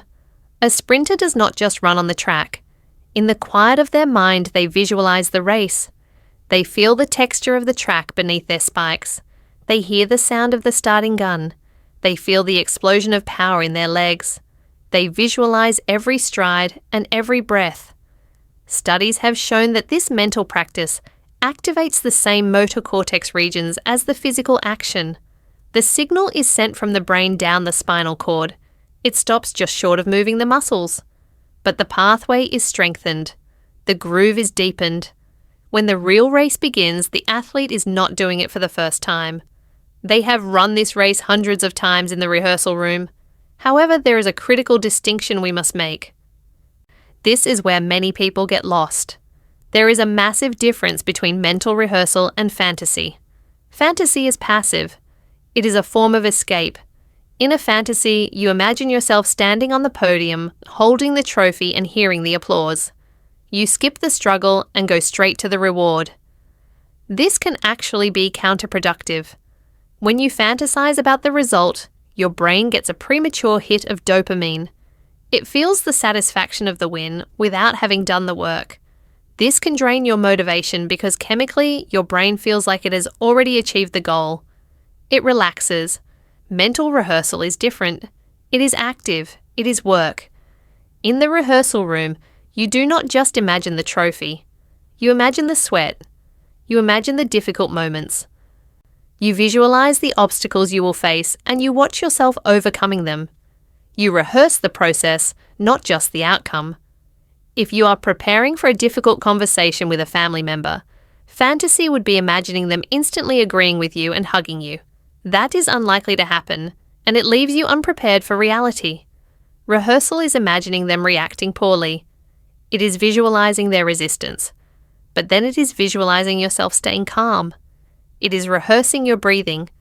It is hearing your own voice remaining steady and kind despite their anger. You are practicing your emotional regulation before the trigger is ever pulled. This is how you rewrite your identity. You provide your brain with evidence of a new way of being before you have even acted. Let us walk through how to use the rehearsal room effectively. It requires focus and it requires sensory detail. A fleeting thought is not enough. You must engage as many senses as possible to convince the brain that the simulation is real. Sit in a quiet place. Close your eyes. Bring to mind a situation where you typically struggle. Perhaps it is a social gathering where you usually feel anxious. Or perhaps it is the first hour of your workday where you usually feel overwhelmed. First, set the scene. See the environment. What is the lighting like? Who is there? What sounds do you hear? Make the picture high definition. Next, notice your internal state in this simulation. Usually this is where the old script kicks in. You might feel the familiar tightness in your chest. Do not fight it. Acknowledge it. But now introducing the new script. In your mind's eye, see yourself acting differently. If you are usually quiet, see yourself speaking up. If you're usually reactive, see yourself pausing. This is the crucial part. You must feel the emotion of this new behavior. You cannot just watch yourself like a character in a movie. You must be inside the body. You must feel the sensation of confidence or the sensation of calm. If you struggle to feel it, you must fake it in the simulation until it clicks. Adjust your posture in your mind. Deepen your breathing in the visualization. Watch how the environment responds to this new version of you. This practice builds what psychologists call self-efficacy. It is the belief in your ability to succeed in specific situations. When you enter the real situation, your brain will recognize the pattern you created in the rehearsal room. Instead of defaulting to the old pathway of anxiety, it will find the new pathway of competence that you carved out in silence. You can use this for habit formation as well. If you are trying to become a person who exercises in the morning, do not just tell yourself you will do it. Rehearse it. Visualize the alarm going off. Visualize the feeling of fatigue. Acknowledge that it is cold outside. Then visualize your feet hitting the floor anyway. Visualize putting on your shoes. Visualize the first 5 minutes of the workout. By rehearsing the friction points, the moments where you usually quit, you prepare your brain to handle them. You are solving the problem mentally so that you do not have to solve it when you are groggy and tired. You have already made the decision in the rehearsal room. This practice also serves as a filter for your desires. Sometimes when we visualize the process of achieving a goal, we realize we do not actually want it. We might want the reward, but we do not want the lifestyle required to get it. That is valuable data. It saves you from chasing outcomes that do not align with your true values.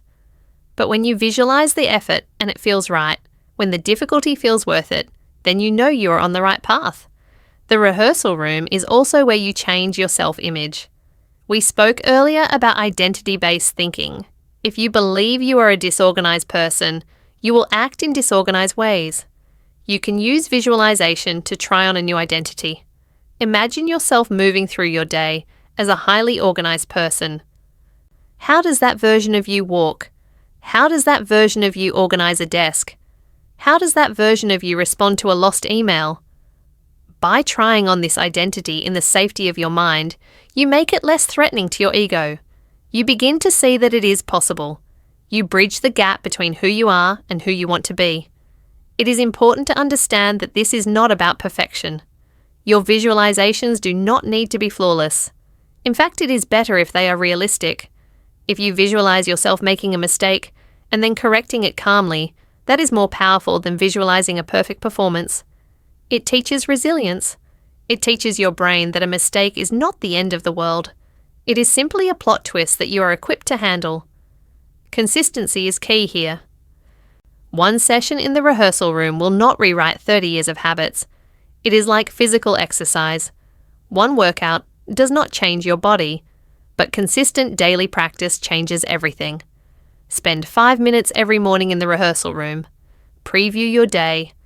Identify the potential stresses. Rehearse your best response. See yourself handling the traffic. See yourself handling the difficult colleague. See yourself focusing on your work. When you do this, you are priming your reticular activating system. You are telling your brain what is important. You are telling it to look for opportunities to be calm, to look for opportunities to be confident. You are setting the filter for the day. This is how you stop living in reaction mode and start living in creation mode. Reaction mode is letting the world dictate your internal state. Creation mode is determining your internal state before the world gets a chance to touch you. The skeptics might say this sounds like daydreaming, but the evidence is in the execution. The pilot who rehearses emergency procedures in a simulator is not daydreaming. They are surviving. The pianist who rehearses the concerto in their mind while on the airplane is not daydreaming. They are refining. You are the pilot of your life. You are the performer on your own stage. Why would you go out there unrehearsed? Why would you leave your reactions to chance? Why would you let your old habits run the show simply because you did not take the time to practice a new way? The rehearsal room gives you the space to make mistakes without consequence. It gives you the privacy to try on courage. It allows you to build the neural architecture of a new life while still living in the old one. As you get better at this, you will notice a strange sensation. Moments in your real life will begin to feel like déjà vu. You will find yourself in a stressful situation and a wave of calm will wash over you. You will speak a sentence that is firm and clear, and you will wonder where it came from. It came from the practice. It came from the morning you spent with your eyes closed, seeing yourself as you truly wish to be. But visualization alone is not enough. The blueprint is not the building. The simulation is not the flight. You can spend years in the rehearsal room, but if you never step onto the stage, the play is never performed. The neural pathways you build in your mind are potentials. They are ready-made roads waiting for traffic. To make them real, you must drive on them. You must take the energy you have cultivated in silence and discharge it into the physical world. The thought must become a deed. The emotion must become a motion. This brings us to the final component of the change loop. We have observed the thoughts, we have understood the habits, we have rewritten the script, and now we have rehearsed the performance. It is time to open the door of the rehearsal room and step out. It is time to let the rubber meet the road. It is time for action. Because while thoughts determine your reality, action is the only thing that confirms it to the world and to yourself. Let us look at how to bridge that gap. Let us look at how small physical actions cement the mental work you have done. It is time to move. Chapter 9. The Bridge to the Physical World. We have spent a considerable amount of time in the rehearsal room of your mind. You have learned how to observe the silent narrator and identify the scripts written during your childhood. You have practiced the art of changing the channel when the static of a negativity becomes too loud. You have even engaged in mental rehearsal, visualizing your desired outcomes with precision and emotional intensity. But there is a dangerous trap here. It is a trap that catches many intelligent and introspective people. It is the seduction of the mind itself. You can become so skilled at analyzing your thoughts and so proficient at visualizing your future that you forget the final and most crucial step in the process. You can build a magnificent cathedral in your imagination, but if you never lay a single brick in the physical world, you are still standing in an empty lot. This segment is about the bridge. It is about the mechanism that transports a thought from the electrical impulses of your brain into the concrete reality of your life. That mechanism is action. To understand why action is necessary, we must first understand the limitations of the brain. As powerful as your mind is, it remains a simulator. It is a prediction machine designed to help you navigate the world safely.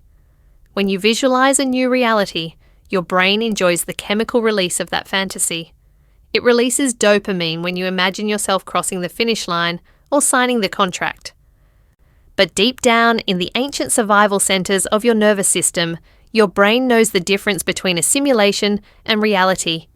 It knows because of feedback. When you think about running a marathon, your muscles do not ache and your lungs do not burn. There is no sensory feedback from the physical environment. Therefore, the brain categorizes this as a low-priority simulation. It is pleasant, but it is not real. To make a thought real, you must provide your brain with physical evidence.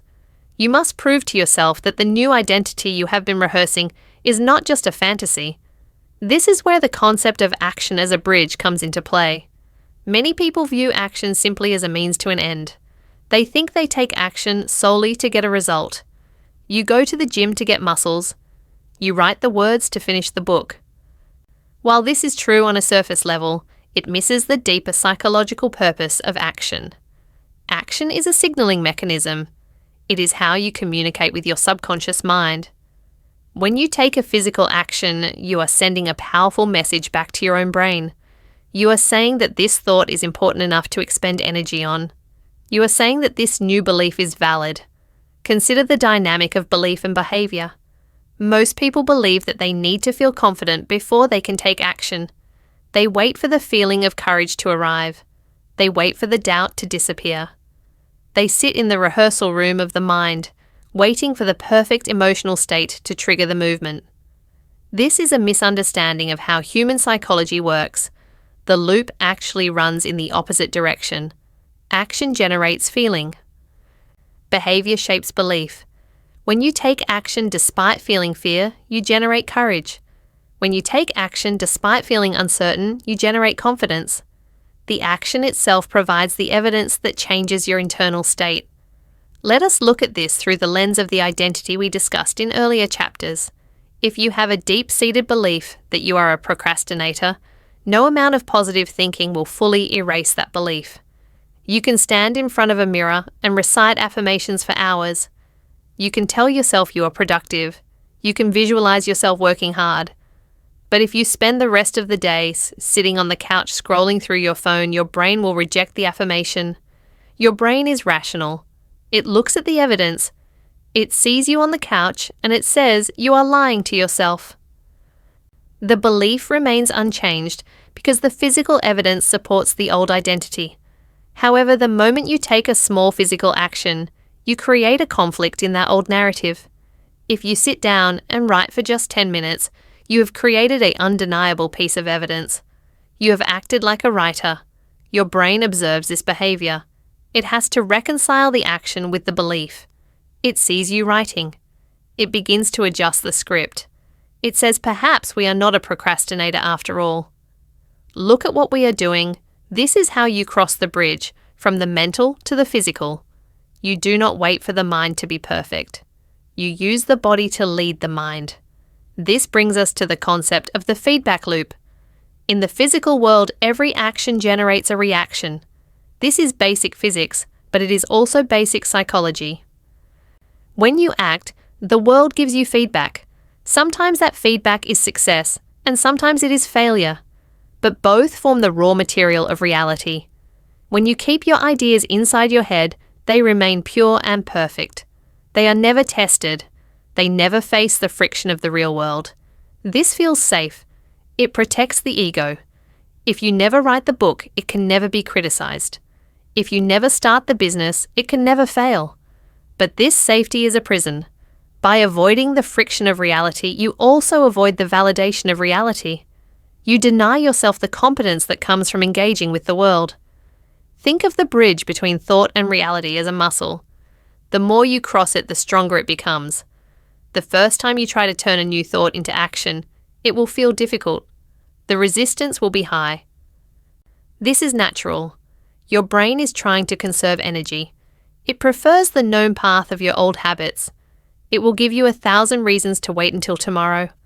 It will tell you that you are not ready. This voice of resistance is not the truth. It is simply the friction of the bridge. It is the energy required to move from potential to kinetic. To overcome this, you must understand the power of micro-actions. You do not need to cross the entire bridge in one leap. You do not need to overhaul your entire life in a single day. The brain fears massive change because massive change threatens stability. But the brain is not threatened by small, almost insignificant actions. If your goal is to become physically fit, the thought of a grueling hour-long workout might trigger resistance. The bridge feels too long. But the action of putting on your running shoes is small. It is non-threatening, yet it is profound. By putting on your shoes, you are stepping onto the bridge. You are casting a vote for your new identity. You are proving to your brain that you are the kind of person who prepares for exercise. Once the shoes are on, the friction to step out the door is lower. Once you are out the door, the friction to walk is lower. This is how reality is built. It is built brick by brick, through small consistent actions that align with your new thoughts.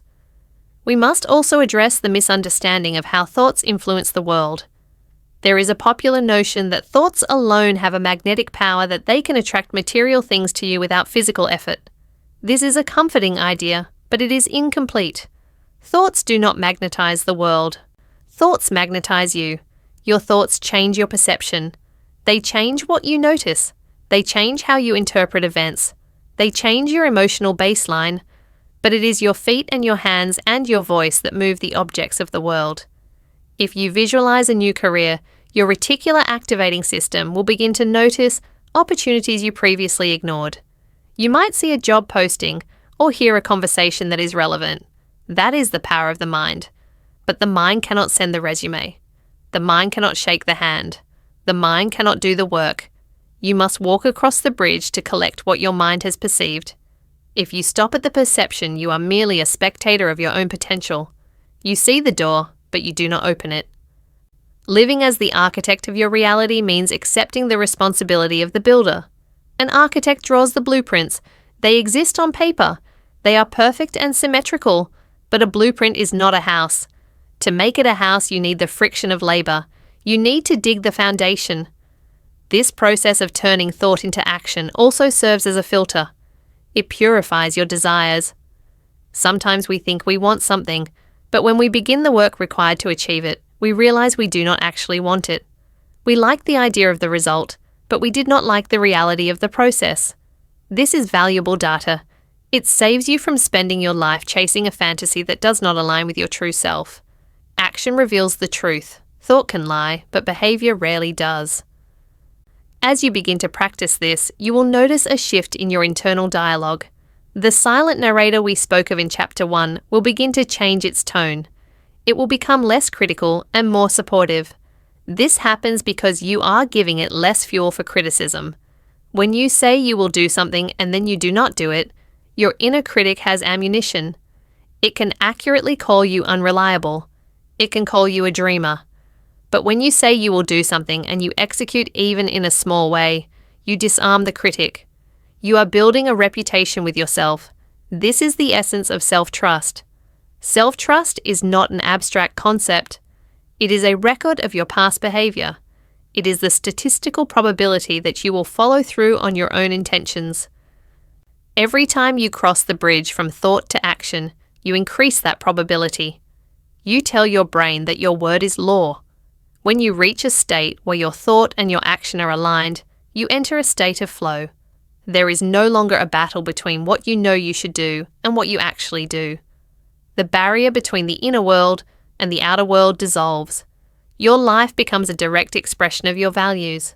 This is not to say that it becomes easy. The physical world is stubborn. Obstacles are real. Resources are finite. Time is limited. But when you are practiced at crossing the bridge, obstacles become puzzles rather than walls. You stop taking the resistance personally. You understand that resistance is just the texture of reality. So how do you apply this immediately? You must look at the thoughts you have been cultivating throughout this book. You have identified the negative patterns you want to break. You have chosen the empowering narratives you want to install. Now you must ask yourself, what is the smallest physical evidence I can provide today to prove this thought is true? If your new thought is that you are a person who values connection, call one friend. If your new thought is that you are organized, clean one drawer. If your new thought is that you are an artist, draw one line. Do not dismiss these actions as trivial. They are the seeds of your new reality. The brain does not judge the size of the victory as much as it registers the frequency of the victory. 10 small wins create more momentum than one giant leap that never happens. You are training your nervous system. You are teaching it that there is a connection between the firing of a neuron in your skull and the movement of your body in space. You are clearing the path. When this path is clear, you stop being a victim of circumstance.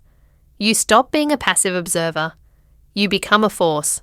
A thought arises and action follows. The delay creates anxiety, but immediate execution creates clarity. The bridge is open. You have done the mental work. You have prepared the soil. Now you must plant the seed. You must move. In the next and final chapter, we will discuss how to maintain this structure. We will talk about how to live permanently as the architect of your mind, creating a daily environment that protects your focus and ensures that the bridge remains strong. We will look at how to take full responsibility for the mental home you have built and how to live in it with intention and peace. But before we go, look at your hands. Look at the room around you. This is where the change happens. The mind initiates, but the world validates. Step onto the bridge. Make it real. Chapter 10, Guarding the Gates. You have spent the last few chapters learning how to build a new reality. You have dissected the silent narrator in your head. You have learned how to rewrite the script of your childhood. You have discovered the power of visualization and the absolute necessity of taking action to bridge the mental world with the physical world. You understand the mechanics now. You know that a thought triggers a chemical reaction, which triggers an emotion, which drives a behavior, which solidifies a belief. But there is one final piece of the puzzle. It is perhaps the most practical and crucial aspect of living as the architect of your own mind. It is the concept of maintenance and protection. Imagine for a moment that you have built a beautiful home. You have laid the foundation with strong beliefs. You have decorated the walls with empowering visualizations. You have installed the plumbing of healthy habits. It is a masterpiece of design. Now imagine you walk out the front door and leave it wide open. You leave the windows unlatched. You take down the fences. What happens to that house? The wind blows in the dust. Insects and animals wander inside. Strangers might walk in and track mud across the floor. Within a very short time, your beautiful interior design is ruined. Not because the design was bad, but because the perimeter was not deeper. This is exactly what happens to the human mind when we do not guard the gates. We live in an era of unprecedented noise. Never before in human history has the human brain been subjected to so much input. We are bombarded by thousands of marketing messages, news headlines, social media notifications, and opinions every single day. Every one of these inputs is a seed. Every piece of information you consume is a visitor knocking at the door of your mind. Most people live with the doors completely off the hinges. They wake up in the morning and the very first thing they do is reach for their phone. Before their feet have even touched the floor, before they have had a single conscious thought of their own, they have invited the world in. They scroll through a newsfeed filled with tragedy, scandal, and fear. They look at social media and see curated images of other people living perfect lives, which instantly triggers a subconscious comparison. They check their email and are immediately flooded with demands from other people. By the time they are brushing their teeth, their brain chemistry is already reactive. They are already feeling a low-level hum of anxiety, inadequacy, or urgency. They haven't even started their day, but their mental house is already full of mud. To live as the architect of your reality, you must become a ruthless gatekeeper. You must accept that your mind is a sacred space, and you have the right and the responsibility to control what enters it. This starts with what we might call your mental diet. We all understand that if we eat junk food for every meal, our physical body will suffer. We will feel lethargic, we will gain weight, and our health will decline.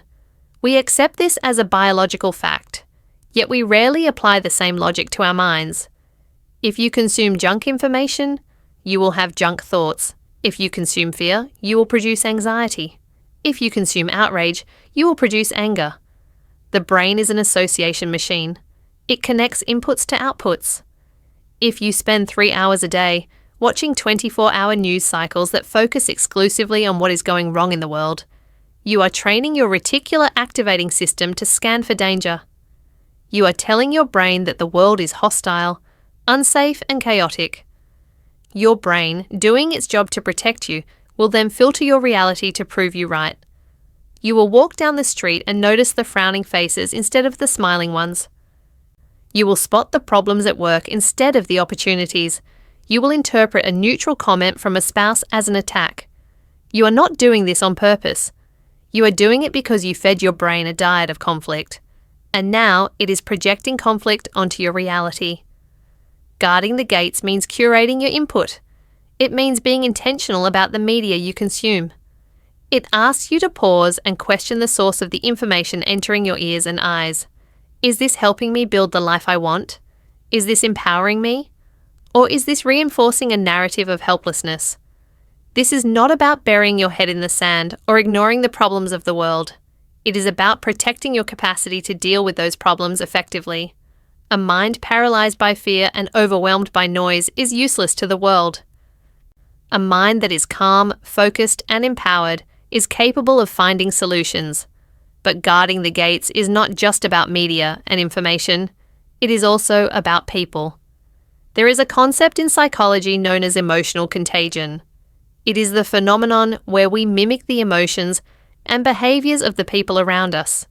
We have mirror neurons in our brains that are designed to help us empathize and connect with others.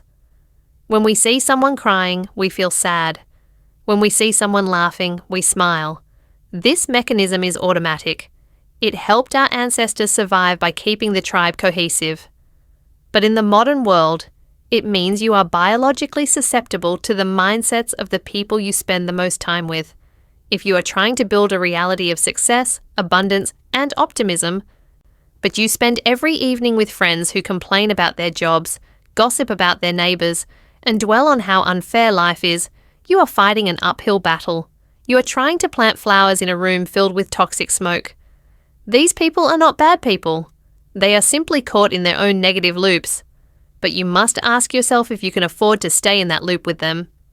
When you are the architect of your mind, you realize that you must set boundaries. This might mean spending less time with certain people. It might mean changing the subject when the conversation turns to gossip. It might mean physically removing yourself from environments that drain your energy. This sounds harsh to some. It sounds like you are judging others. But you must reframe this. You are not judging them as people. You are judging the compatibility of their mindset with the reality you are trying to build. You cannot build a skyscraper on a foundation of quicksand. You cannot build a positive life on a foundation of cynicism. This brings us to the most subtle intruder of all. The intruder is not the news, and it is not your negative co-worker. The intruder is passivity. The natural state of a garden left unattended is not order. It is chaos. Weeds grow automatically. You do not have to plant weeds. You do not have to water them or fertilize them. They just show up. They are resilient and aggressive. Flowers and vegetables, on the other hand, require care. They need water. They need protection from pests. They need sunlight. Your mind works the same way. Negative thoughts, doubts, and fears are the weeds. They are part of our evolutionary survival mechanism. The brain is biased toward noticing threats and problems because that kept us alive in the wild. If you do nothing, if you simply coast through life without intention, your mind will naturally drift toward negativity. It will drift toward worry. It will drift toward judgment. This is the law of entropy applied to psychology. Order requires energy. Disorder happens on its own. Guarding the gates means you must be active, not passive. You must wake up every day and decide what you are going to cultivate. This is why the morning routine is mentioned so often in self-development literature. It is not a cliche. It is a strategic defense mechanism. The first hour of the day is the rudder that steers the ship. If you can protect that first hour, you increase your chances of protecting the whole day. Instead of reaching for the phone, you reach for a book that inspires you. Instead of watching the news, you write down 3 things you are grateful for. Instead of rushing into traffic in a panic, you take 5 minutes to visualize how you want the day to go. These are not just feel-good activities. They are the act of locking the gate. They are the act of setting the filter for the day. You are telling your brain what is important. You are saying to your mind that today we are looking for progress, we are looking for connection, and we are looking for solutions. When you do this, you equip yourself with a shield. When the rude driver cuts you off later in the day, you are less likely to spiral into rage because your baseline state is calmer. When a problem arises at work, you are less likely to panic because you have primed your brain for problem solving, not threat detection. Living as the architect means taking total responsibility for the mental environment you live in.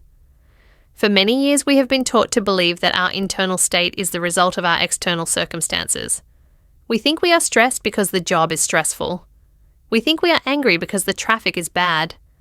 We think we are sad because someone was mean to us. The architect flips this equation. The architect understands that while we cannot control the traffic, the job market, or the behavior of others, we have absolute control over how those things are interpreted and processed within the walls of our own minds. If you leave the gate open, the traffic makes you angry. If you guard the gate, the traffic is just a neutral fact, perhaps an opportunity to listen to an audiobook or practice patience. The event is the same. The reality you experience is completely different. This level of responsibility is heavy. It means you can no longer blame the world for your bad mood. You can no longer blame your parents or your partner for your negative outlook. If you are the architect and the roof is leaking, it is up to you to fix it. But while this responsibility is heavy, it is also incredibly liberating. It means you are not a victim of circumstance. It means you are not a leaf blowing in the wind. You are the tree. You have roots. As we close this exploration of how thoughts become reality, you must remember that this is not a one-time fix. You do not rewire your brain once and then forget about it. Neuroplasticity is a continuous process. Your brain is constantly reshaping itself based on what you do today. If you stop guarding the gates, the old pathways will return. The old weeds will grow back. The neural grooves of anxiety and self-doubt are deep, and they are always waiting for you to slip back into them. Consistency is the key. It is the daily practice of checking the locks. It is the daily practice of weeding the garden. It is the daily practice of choosing empowering thoughts over limiting ones, even when it is difficult. Especially when it is difficult. You have the tools now. You understand the science. You know that you are not just an observer of your life, but the creator of your experience. You know that every thought is a brick, and every emotion is the mortar. So look at the life you are living right now. Look at the results you have produced. Look at your relationships, your career, your health, and your happiness. They are the reflection of the house you have built in your mind. If you like what you see, keep building. Keep reinforcing those positive structures. If you do not like what you see, do not despair. Do not beat yourself up. Just remember that you are the architect. You have the blueprints. You can grab a hammer and start renovating today. You can change the channel. You can rewrite the script. You can guard the gates. The reality you want is waiting for you to build it. It does not exist out there, somewhere in the future, waiting to be found. It exists in here, in the microscopic electrical signals firing between your ears, waiting to be projected outward. Guard your mind. It is the most valuable real estate you will ever own. Protect your peace. It is the soil in which your future grows. And remember, the conversation you have with yourself is the only conversation that truly matters. Make sure it is a conversation worth having. This is your life. This is your mind. You are the architect. Now go and build. The pen is in your hand.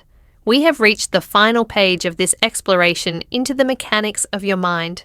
You now understand that your daily reality is not just something that happens to you.